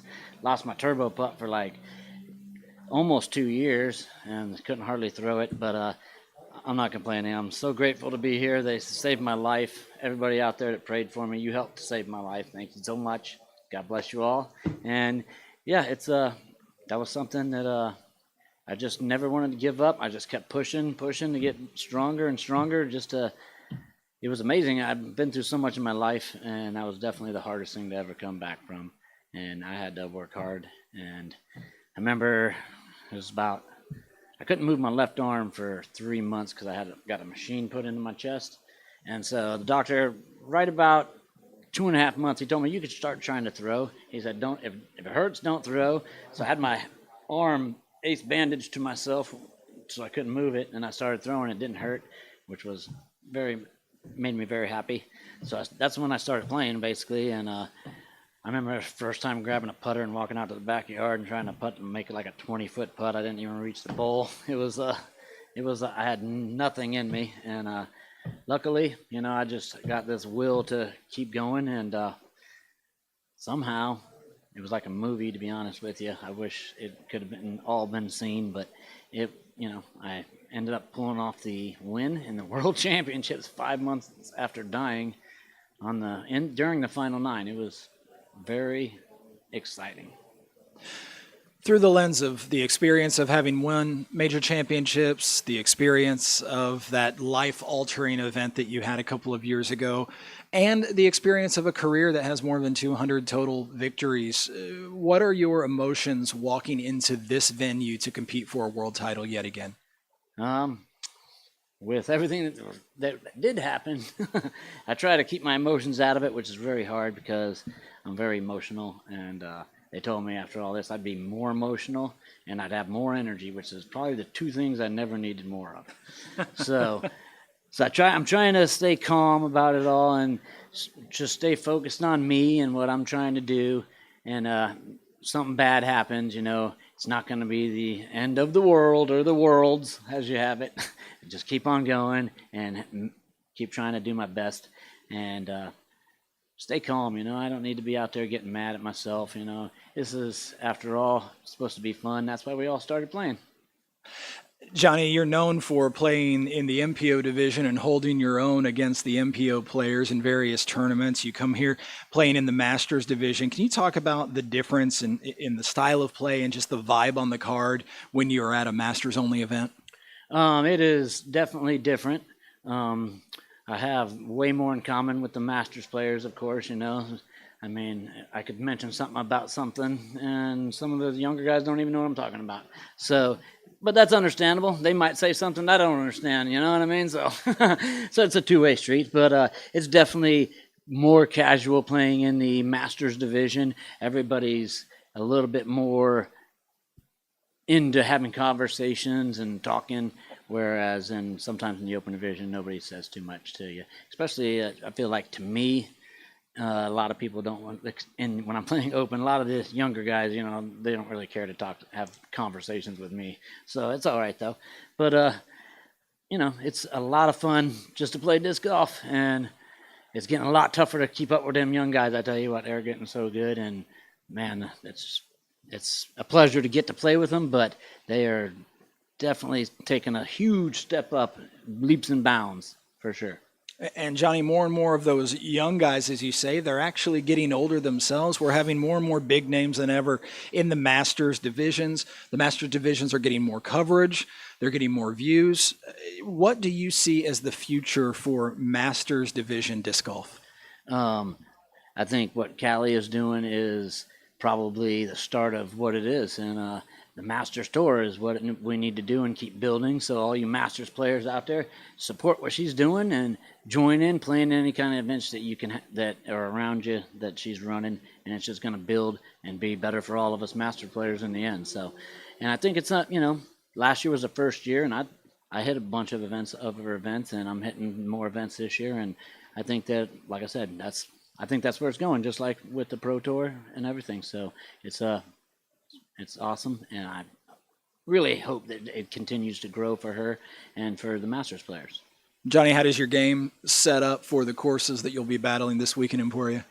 I'm much better with no wind, and it's very short holes, and maybe where you don't have to make any putts. No, I'm just kidding. They set up very well for me. I feel like that I played the Champions Landing so many times, you know what I mean? I feel like I probably have more experience on that course than most players, I would say, that are here this weekend. So that's definitely, I feel like that helps me out a little bit. And I've never played Cons of You till this week, and that, it's a disc golf course, and I really like it, and I think it's going to be fun. And I can't wait to get out there tomorrow morning or afternoon, whatever it is, and just get started. It's going to be so much fun. A disc golf character with character. Johnny, much respect. Best of luck this week. Thank you very much.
Welcome back in. Joining us now is Barry Schultz. Barry, I ran some quick numbers, and I'm sure you can attest to these, but 630 career PDGA events. That's a lot. Lots of unsanctioned events. Maybe last year before, I was like, wow, that's a lot. It is. And what's even maybe more impressive is 286 wins, giving you 45% winning percentage in the events that you're playing in. Wow, I would not have thought it was that high. It's very impressive. And 100% of the time you beat me was in Wisconsin. So we'll add that in there. I think the world already knew that. Higher. That sounds about right. So many titles, so many championships, rivalries. Really, you've been there for all of it. But let's start with your overall health and your injury. Last year, you weren't in Flagstaff. And so talk to us about last year. To be in Flagstaff, and then the other major was on the West Coast as well last year. I was so looking forward to that double stint on the West Coast. I don't get out there too often, and lots of old school golfers from California be making the trip. I'd be, seeing the Frisbee family that I looked up to growing up, and I just, having the wrist injury, I couldn't get ready in time to get out there. So I broke my wrist, a broken bone, piece of bone came off with the tendon, and it was too small to put a screw in it. So we tried to go without surgery, and it just took a long time. As you get older, you don't heal as fast. The wrist is a low blood flow area, so it doesn't heal that quickly. So I want to take my time and not have any setbacks and be gone for 2 years, So I really took my time with it, and I'm somewhat happy with the way it turned out, but it's taking a long time to get my strength and flexibility and endurance back for sure. We've seen you pick up some wins. We've seen you basically came back out to play come like October or late. Was my first event of the year. Yeah, exactly. Late last year. Where would you put your wrist right now? How would you say you are overall? I'm in that 95% range back. I'm just missing that elite strength and that elite endurance that you have. A top disc golfer is an elite athlete and respect that. You really tune your muscles in to have specific strengths and weaknesses and stuff, and it's going to take me years to get back to that point, to get those last couple percentage points. My doctor feels I can get back there, but it's going to take a while because I was basically atrophy set in, not being able to move it for a month or two at a time. So it takes a while to get back, and I'm going to be patient. Well, let's go back a moment. You were just talking about Flagstaff, and I'm sure you were just devastated that you ultimately couldn't be there last year. That was the site of your first ever world title. I was there to watch it front and center in 2003. What does it mean to you thinking that was 21 years ago when you collected your first world title? It feels like 3 lifetimes ago, and it feels like last season at the same time. So many things are burned bright in my memory about that event in that week. And then just being able to carry over a lot of those things to other events throughout my career has been a great plus.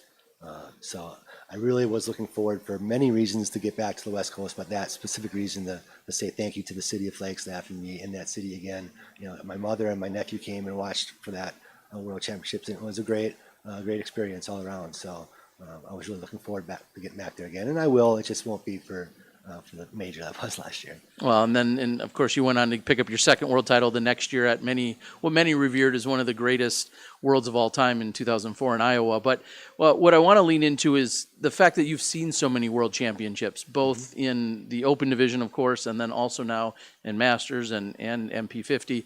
Well, I'm glad I get that choice. Lots of golfers in the day didn't get a choice. You either had to play open or Masters. I'm glad that we get choice to play both now. So leading into that, how long do you see yourself, we'll say, double dipping and playing in age protected and then in MPO? It's kind of funny, Terry. Just last week, I drove up to the courses in Virginia, being only 3 hours from my house, and I thought, okay, can I compete on these courses? Can I cash in these courses? Can I have a good time on these courses? You know, if any of those answers were yes, you know, I'd probably be playing in the event.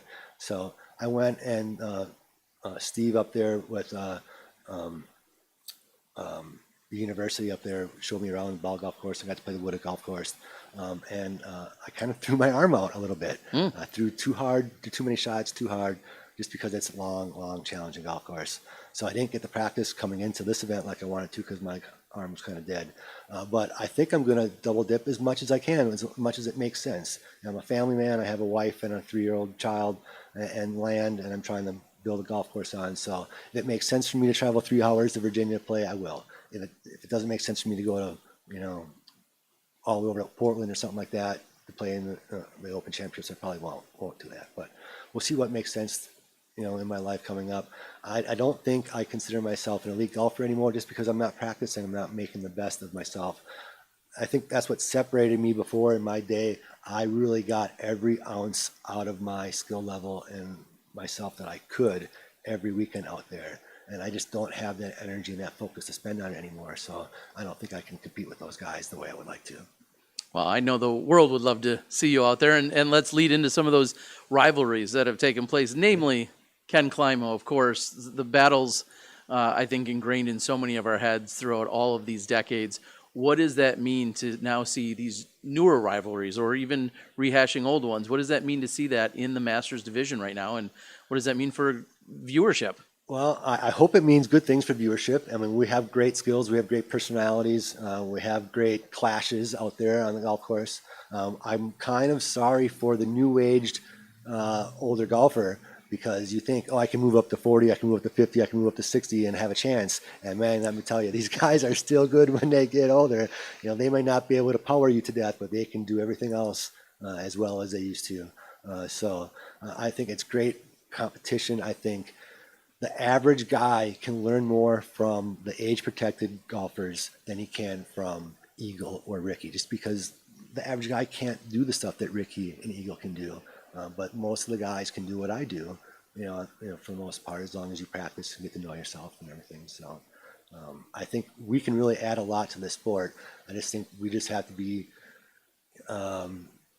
introduced and brought up in the right way that we don't fall on our face and then people forget about us again. You know, but we have great stories, we have great personalities, and we have great battles out there on the golf course. And I think more realistic for the average person to see and watch and think they can do that stuff too. So I think we have a lot to offer, and I think we will. I think, you know, Nate Doss coming back and playing last weekend, he's an old school. I mean, as young as he is, he's still an old school golfer. But I think that kind of thing is going to happen from time to time. The old guys playing with the young guys and showing them what it's like, you know, a glimpse into the past. And I think that will open up some doors for some people as well. I know one of the favorite places where you found success and just love playing golf is in Kansas City. And maybe not necessarily getting down to Emporia nearly as often as you did to Kansas City. But here we are for the World Championships. They continue to host a plethora of majors. Emporia knows disc golf. It's on a billboard, right? Sure out there. They certainly do. What does it mean for you to be coming to Emporia and how disc golf's embraced here? Well, I didn't come here too often, like you had said, in those early days of my travel. The schedule-wise didn't fit for me. I like to go home as much as I could back in those days and keep it balanced. I would say seeing what it was like those 2 or 3 times I was here in the 90s and early aughts, and then seeing where it is now, I'm just so thankful and happy that the city of Emporia embraced it and kept embracing it and worked well with the disc golf community here and tried to make something, that's lasting and meaningful impact, not just in this state, in this city, in this state, but in the golf game period. I think having 800 or 1,000 golfers here once or twice a year is having everybody else step up their game a little bit. It pushes the boundaries on what you think is possible for how many people and how many courses you can have running and stuff. So I think they have helped the learning curve on how to run big events by doing what they're doing out here. And I think they have helped prop disc golf, high-end disc golf, to where it is today. I'm very thankful and happy for them as a group. And I just hope it can continue that way. Disc golf relationships kind of go through ebb and flow with the parks departments, with cities and stuff like that. And, people come and go and personalities clash and sometimes, bond really well together. So I hope that ebb and flow continues to keep moving positive and keep moving forward here, because they've really set the bar high, and I hope they continue to do it. Well, the final question then is, we'll go off that positivity. What is it going to take for you to be crowned world champion yet again this week? What are you going to need to do? Read the wind correctly. I think if you play in Kansas, regardless if it's a 5-mile-an-hour wind or a 20-mile-an-hour wind, you're going to have to deal with wind out here. The courses are kind of built with that in mind, that wind is going to be one of the main obstacles on the golf course. So I have to take my time and read the wind properly, and then execute my shot and just play golf the way I normally play golf. Keep a good attitude when things go haywire. Keep calm when things go wonderful, and just have a good time out there. I tend to play my best with no expectations and wanting to have some fun. So I try not to set a score or put that kind of pressure on myself. So as long as I can keep my head where I want, I think my body will be just fine out there. And I'm not maybe not at the top of my game right now, but I think I like my game in almost any situation. So we'll see how it happens. All right, everyone. Well, one of the greatest to ever play the game, one of my personal idols, going for another world title this week. That's Barry Schultz. Best of luck to you, buddy. Thanks.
Welcome back, everyone. Joining us now is Tita Ugalde.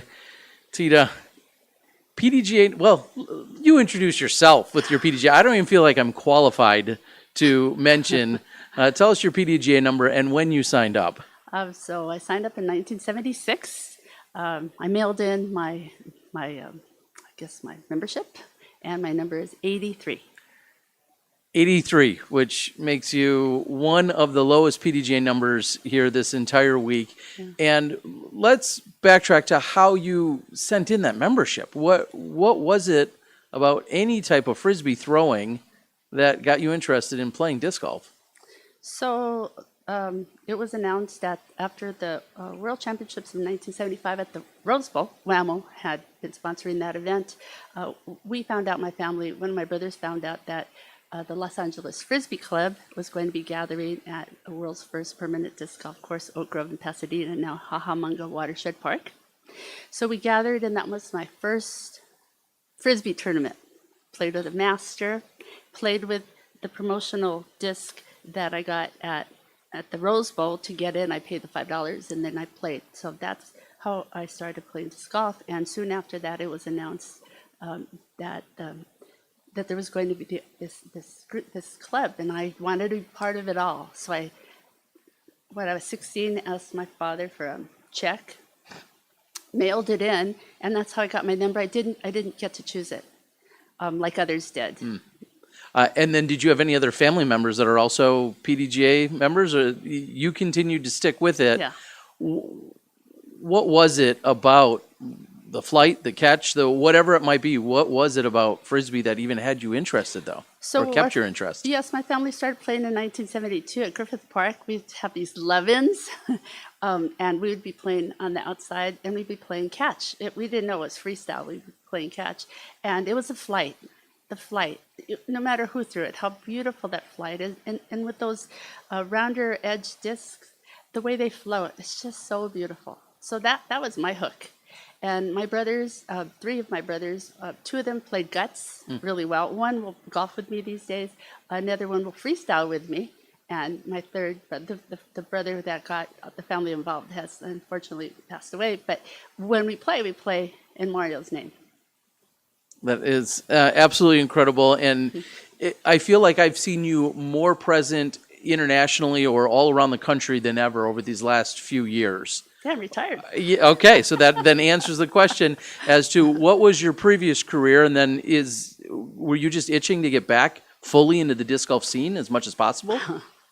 Yes, and well, I wanted to play as much as I could play, and I did, but I really like to play all the disciplines. But a DDC, double disc court, of course, disc golf, freestyle. I like to play a lot of those overall events. But I really just like to play Frisbee. I still call it Frisbee. I still play Frisbee. And so now I have to watch myself when I say disc. So I like to travel, and it's such a wonderful excuse to travel. So it's so great. Oh, there's an event here. I'll go there. And fortunately, I made the choices that I can do it, and then meet other people. And so it was attraction of the flight. The Frisbee family.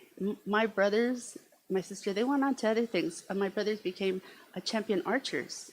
And one of my brothers would say, be surprised when it doesn't go in the basket. Instead of, oh man, I made it in. And another brother, like I said, he freestyles, but he also rides a skateboard. At 70-something, he's still doing a handstand on a skateboard. We just did other things, archery, ping pong, fishing, skateboarding, and not the other traditional like football, basketball. We don't even watch those. So sorry if anybody. What an incredibly adventurous family. First of all, I have to say that, and secondly, I must say your F word is safe around us. We're okay with the Frisbee word around here. I think, especially here at the Masters tournament, which so many of you are used to saying. Looking back, somehow you're eligible for FP 65. Is that what we're seeing? That's right. Okay. When we look back at some of your statistics, we see that your last major win came at the U.S. Masters in 2004. What would it take for you to win this particular week? And what does your division look like? And how friendly are you with some of these competitors? Oh, yes. We're all friends. We've known each other for years and just watch the kids grow up. And what would it take? I continue to say, man, if I were 50 years younger. Some of these women are just getting better and better and better. And to be fair to myself, I just stopped rounding. You know what an awful thing it is to round? And somebody finally told me, Tita, you're rounding. So I'm trying to, what it would take is practice to figure it out. And so even to this day, though, it sounds like you're still learning part of the disciplines and part of the overall experience that makes for throwing these discs, the flight that you love so much. When you're here at this course, and you mentioned the Frisbee family, and we're here at this overall event, is it difficult to separate competition from just camaraderie and the reunion that it really is? Not for me, because I'm grateful. Next year, Terry, I celebrate 50 years. 50 years of playing frisbee golf, disc golf. My first event was 1975. So I'm always in gratitude. I'm so grateful to be here. I'm so grateful for the TDs. So grateful for the visionaries, the volunteers. If it weren't for those volunteers, so I'm really happy. I'm always happy.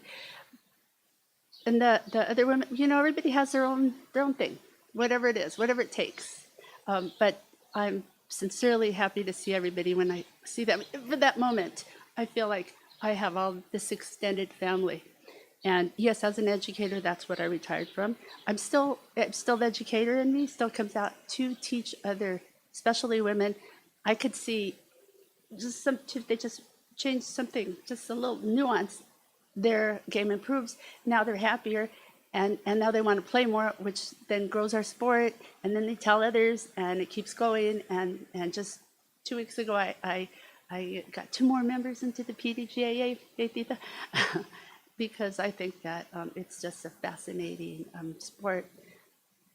In that there's so much you can learn. There's so many parallels to life for disc golf. Well, and I feel like that's one of our favorite parts for all of us to enjoy about disc golf is that aha moment when you do share some knowledge or insight or information with a friend or a beginner or even someone that's been playing for a few years, and then they get it. And like you said, they officially, bit by the bug. Well, you just mentioned the 50 years. Another thing that you've very much been championing is, since I saw you even a few months ago, is the celebration at Oak Grove. Give everyone an update as to what that's going to mean, and just seeing your smile and the way you light up, even just mentioning that, fill everybody in. What do we need to know? So far we have dates: December 5, 6, 7, December 2025. Okay. We will have what we're calling a Golden Jubilee. It's a celebration. Will there be a tournament? Probably, most likely, but what we really want to do is celebrate the fact that Oak Grove is the first permanent disc golf course, and it will be 50 years old. However, 1974, it was installed, and there were the posts, and it was 74, and also the posts. It wasn't until 76 that Ed invented the basket. But all of that, we're going to have discs printed, WAMO discs. And we have I have an original 10 chain, bring them out and to see what it was, how it was to putt with these very light discs. And so so it's a celebration. Perfect. Well, what I'd love to close out is with any words of wisdom that you can share with the rest of the world right now. We have people that either aren't here or haven't yet found themselves in either a PDGA event or a world championship. Any words of advice you might have for somebody out there that's teetering on the idea of participating? I do it, but I have 2 things. Okay. One is that thanks to Marie Waldron, Assembly member from California, August 3rd is now a disc golf day in California. And we will celebrate that on August 6th at the Capitol. Now, do what you love and love what you do is what I say. If you're not having a good time out there, it's a game. It's a game, and in competition, there's always going to be an order. And so it's you and the course. It's not you and somebody else, it's you and the course. And celebrate yourself for being out there and being able to do what you do, because ultimately it's you and the course. Well, you couldn't ask for any wiser words coming from PDGA number 83, Tita Ugalde. Have a great week out there, and we wish you the best. Thank you. Thank you so much.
The 2024 PDGA Professional and Amateur Masters Disc Golf World Championships welcomes Jeremy Rusco, a longtime foundational member of the disc golf community here in Emporia, Kansas. Jeremy, with all of your experience in this community, what is it like to see players once again coming into town in droves, filling up the hotel rooms, and getting ready for another major championship? Yeah, it's an exciting time for Emporia. You know, we like to say that Emporia knows disc golf, and our community certainly embraces the disc golf community.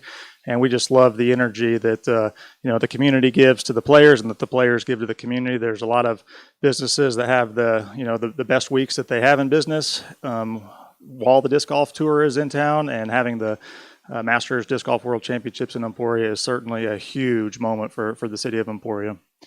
Jeremy, yourself and your many comrades here in the Emporia community, you saw value in hosting majors early on. You've hosted Junior Worlds, Masters Worlds, Pro Worlds. You've hosted just about every major of that sort that you can here in Emporia, Kansas. What role is it that the majors play in the greater scene of disc golf, and what is their value?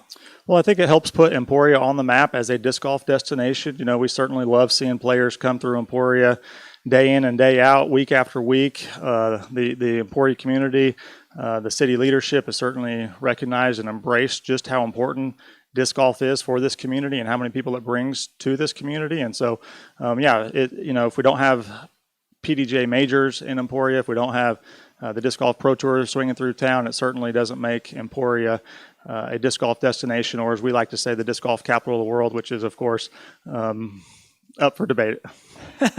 Well, in order to try to sell that just a little bit more, you've gone and you've purchased the former Emporia Country Club, now Champions Landing. We've already seen Champions Landing featured as a Disc Golf Pro Tour stop. That course is going to be seen this week. What does that purchase and the vision for that specific piece of property, what does that represent in terms of the evolution of disc golf at large? Well, we got a lot going on there at Champions Landing. Certainly like to think that we're always working on something. It's been a private country club for 113 years in Emporia. A lot of people in the Emporia community have never stepped foot on the property. We're changing that every day now as it's open up to the public. In terms of disc golf, the disc golf was just a secondary thing at the Emporia Country Club for the last decade as we really injected disc golf into the course. And now that I guess you could say that I'm the ultimate decision maker, and I certainly understand and recognize the importance of disc golf. We got a clean slate to really do what we want out there, and we've got some big picture plans, and I definitely only want to continue to further improve the property. And once we get past this week, I know that we're going to be doing more to the course to just continue to elevate the disc golf experience out there. What kinds of things do you feel like that property could pioneer in the game of disc golf? In other words, what things do you intend to do out there that will be something fresh in the greater scope of our disc golf community? Oh boy. Well, one thing is just having that be really just a multi-sports complex that really, has a lot of the amenities that most places just don't have. Having lodging on site, 100 plus hotel rooms on site, having a brewery on site, having the indoor pickleball, which of course we know how many disc golfers are picking up on pickleball.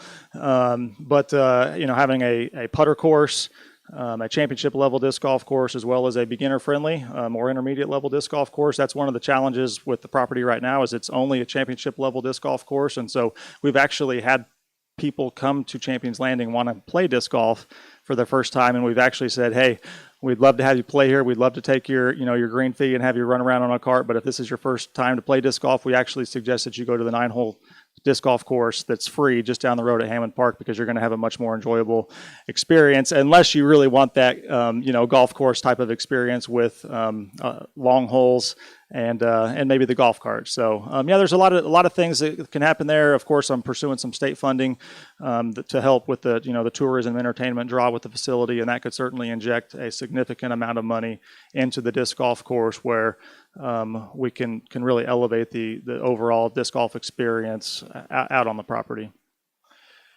Jeremy, one of your proteges, Doug Bjerkaas, he's now the executive director of the PDGA.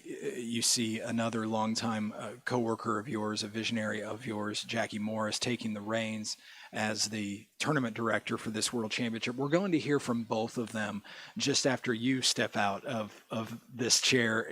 What does it mean to you to have been part of developing new leaders in the sport of disc golf?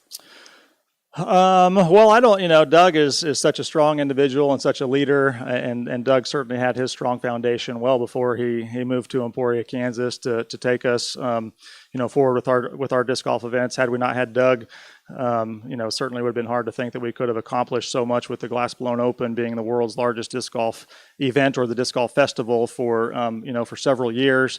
And then of course, Doug, stepped away from being tournament director to be the president of Dynamic Discs, and Jackie stepped into the role of being the tournament director and our event coordinator. And they both just done a really good job. They really have a passion for running great disc golf tournaments and making sure that the players have a great disc golf experience. Of course, there's lots of things that come up that the players don't really understand sometimes, or don't appreciate, like the weather that's come through and made a lot of really challenging things happen for this, some of the course decisions and event logistics for this week. But we got a great team at Dynamic Disc, and certainly Jackie and Doug are at the top of, some of the best disc golf tournament directors in the world. When we get to Saturday afternoon and we've crowned our last champion in our last division, and you look back at this week, what do you hope that people are saying about Emporia and about this event in particular? Well, I hope that they say that Emporia does know disc golf. They love the community that Emporia has, and the way that we embrace disc golf, and that they had just a really amazing time at Champions Landing. It's certainly a different feel. We're more welcoming and more inviting than we've ever been, and it's been really exciting to see the players step onto the property, step foot in the building, make themselves at home. Yesterday, I saw a good crowd watching the Beaver State Fling final round down in Champs Bar and Grill, which was super cool. So we really just want the players to know that, at Dynamic Discs and House of Discs in general, we want to grow the sport. We want to put on a world-class disc golf tournaments, and we want to grow the sport more and more each and every day. Jeremy Rusco, as always, thank you for your role in growing the sport and for transforming the sport. We hope you have a great week. You too. Thanks for having me.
the tournament director of the 2024 PDGA Professional and Amateur Masters Disc Golf World Championships, steps behind the mic for probably not your most high-pressure situation of the last few weeks or this week. Jackie, first of all, congratulations on what is already shaping up to be an incredible event. Thank you. I appreciate that.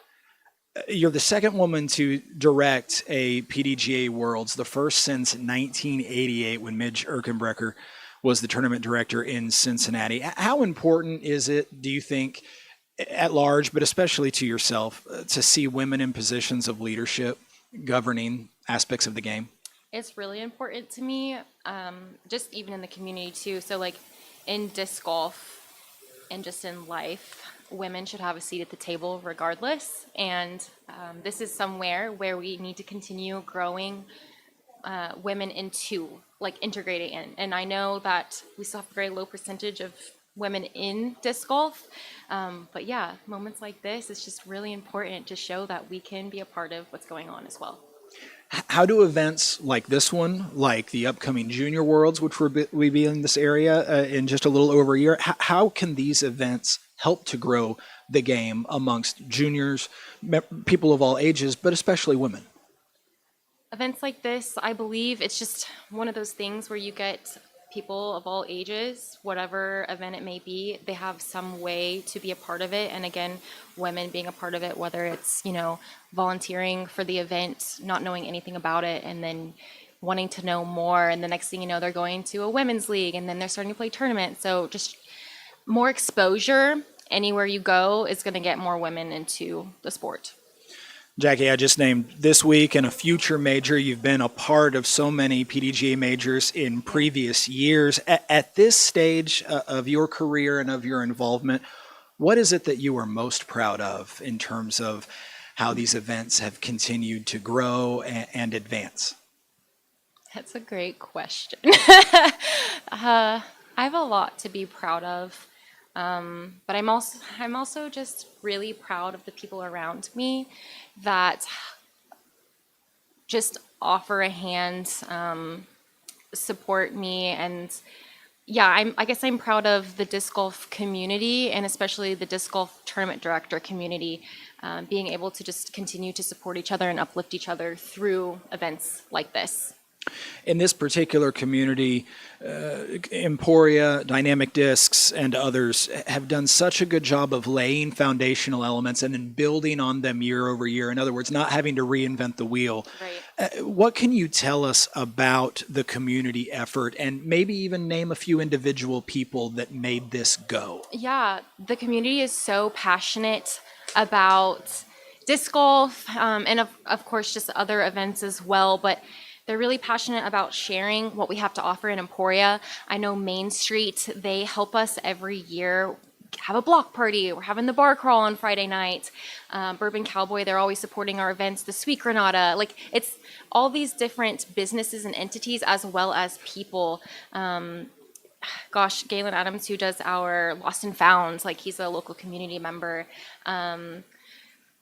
Gosh, Keith Krause, who's out there on the courses, helping everything out over there too. So there's just so many important people in this community that make this happen. It's not just us. Jackie, now a little bit of a challenging question. As you well know, part of event management, handling the unexpected. Mm-hmm. We play an outdoor sport. Nature can be really cool. Nature can be really cruel. Mm-hmm. And last week, our area endured some storms and a lot of rain, and that's forced some changes. Can you give us something of a summary as far as the changes that we're going to have to enact here at the last minute? Right. So we just got a lot of rain at once, and it created some flooding on courses. And immediately, I know my staff that's here and the PDGA staff, they've been working together tirelessly and quickly to create temporary layouts at Eagle in Olpe and at Peter Pan here in Emporia. So every single person, we're working on getting the layouts finished, getting the maps out there, getting all the OB notes, all that. So all that's going into it, and we're going to have it ready today. Hundreds of players here. They may see this as a sound bite or as a little clip of this interview later on. So just as a reminder, where can they make sure that they pay attention for any last minute updates? That will be on the PDGA Masters Worlds website. Everything's there on that landing page. Pictures of caddy books, all the information you need there. Well organized, and you wouldn't expect anything different from Jackie Morris. Congratulations on what is shaping up to be an incredible event. Appreciate it.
We now welcome Doug Bjerkaas, the Executive Director of the Professional Disc Golf Association. Doug, you're here. You're in that seat, which means this must be a pretty big deal. Why is Masters Worlds such an important part of our disc golf community? Well, really all 11 of the majors that we either own and host, or the ones that we work with LOCs, or the ones that are owned by others. Each of those 11 majors is incredibly important to disc golf and to the history of disc golf, to crown champions that will have their names put on lists that will be looked at for years to come. And as far as the Masters Worlds go, this is an event that I think will only pick up steam with each year that we pass, as some of the household names that are playing, in their 20s and 30s start playing in their 40s and 50s. The Masters Worlds will definitely be something that grows and changes. I see a day where there are spectators at Masters Worlds. Being here in Emporia to see the 2024 Masters World Championships was important for me. I got in really, really late on Sunday night to be here, and can't wait to see how the week unfolds. Doug, this event and this community has to be special to you. You have long ties to this place through your roles at Dynamic Disc, including running events, much like this one. You used to live barely a mile from where you currently are sitting. Can you talk about what it's like to come back now with a different title and even a different mission in your life as the director of the PDGA? Does this feel like a homecoming of sorts? Do you look back with a lot of pride at what's been built here? I do. I look at the history of Emporia Disc Golf and have a lot of pride about where it was when I got here. The folks that preceded me, Jeremy Rusco and his team, always were well known with the events they hosted. I came on board, and we continued to build on that foundation. And whenever I return to Emporia, and when I say return to Emporia, that's a little bit of a loaded question, because we just moved from Emporia last week. So it's a quick homecoming, if you will, but we did move to Augusta, Georgia, and it is a little bit surreal coming back to Emporia and staying in a hotel. That's new to me. I usually sleep in my own bed, but being around town, seeing everything, especially during a week like this, it makes me not just think about this week, but it makes me think about the last 8 or 9 years here in Emporia, working for Dynamic Discs and hosting Elite Series events, several majors. I even miss tournaments like the Monkey Island Open B tier that we run every year here. So, and I just said we, it's actually they now, but it's nice to be back. I certainly wish I came back with not the awful weather that we had this past weekend, which is one of the challenges of being a tournament director. And I would say that the high points of my memories in Emporia certainly are the events all the events we ran, but when you have to deal with weather and having to make quick changes and adapt, that's something a TD needs to do, and an organization that's hosting a big event needs to do, but it certainly doesn't make it as enjoyable, if that makes sense. Sure, and just moments ago we were speaking with Jackie Morris, the tournament director for this event, talking about what she and her team have had to do to make these rapid-fire adjustments, and it sounds like the adjustments, be them as they are really doing the best you can with a situation you can't control and still making a great event for the players. I want to ask you how important you feel like it is to the sport to see a woman in a position like Jackie is in, leading and governing the sport. Just how important is that to the sport at large? Oh, I think diversity at every level in disc golf is important. From playing, competing, to being in positions of leadership, working within the industry, being a tournament director. We have a membership that is about 82% male, and 92% male, and when less than 8% is female, that needs to change, and we need to find ways to change that. And it's not just having women competing at the highest level where people want to be the next Katrina Allen or the next Kristen Tatar. We need females, and actually lots of variety and lots of positions, and it's not always on the course. It can be in positions like what Jackie does, where she is the tournament director, or it can be working at a manufacturer, or working for the PDGA, or working in a retail shop. I think it's important that we have females working in all of those areas, and I'm incredibly proud that Jackie Morris is the TD of a world championship. I believe she's the second female ever to be a TD of a world championship, and that's exciting. And I hope there's a lot of folks out there, especially maybe young female disc golfers, that are looking for a hero. And the hero doesn't always have to be a player. It can be somebody that does stuff off the course. Doug, a moment ago, you mentioned the membership of the PDGA. I want to ask you to take advantage of this opportunity to address the membership and to talk about maybe some of the top stories going on right now at the PDGA. Yeah, well, certainly during the summertime, there's lots of huge events and lots of, by the way, that bell sounds really good in the background, the church bells from across the street here at the Granada. I don't know if the audience can hear that, but anyhow, back to the question. As far as the PDGA goes, right now there's a few things that we are really focused on. Obviously, during the summer, it's busy major season, so we've got lots of majors going on during the summertime. The elections for the board are in July. I encourage every member out there to go to our website, look at the information about the folks that are running for the board of directors.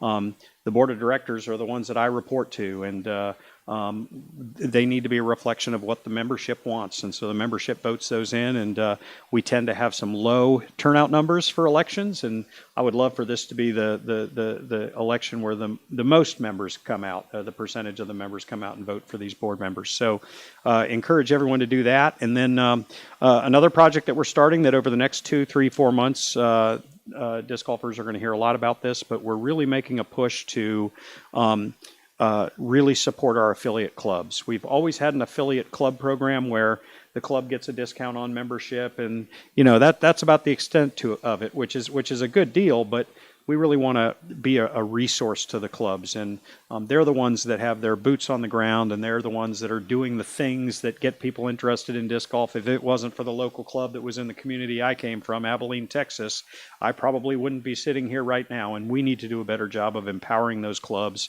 to grow our sport, to do the things that are going to create continued growth. So yeah, those are a few of the things that we're working on at the PDGA. Doug, when the curtain falls on Saturday afternoon and the last champion is crowned at this edition of Masters Worlds, what do you hope that we look back at this event and remember? Well, I think it's almost impossible not to look back at events that have had weather induced late changes. So I'm sure that, as with any event that I've been associated with, when the weather creates some last minute changes that have to happen for the safety of the players and just so that we can have playable courses, that's something that people will always remember.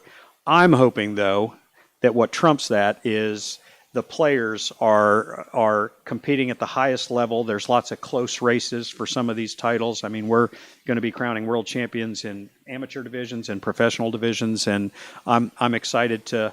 I'd love for some memorable finishes, and most tournament directors, when you talk about sudden death playoffs, that's just oh no, that just makes it longer. We're going to have to do some more work. And some of my fellow tournament directors might go, you never root for sudden death, but man, I would love to see some what I call overtime disc golf, and those are the stories that people talk about for years to come. So.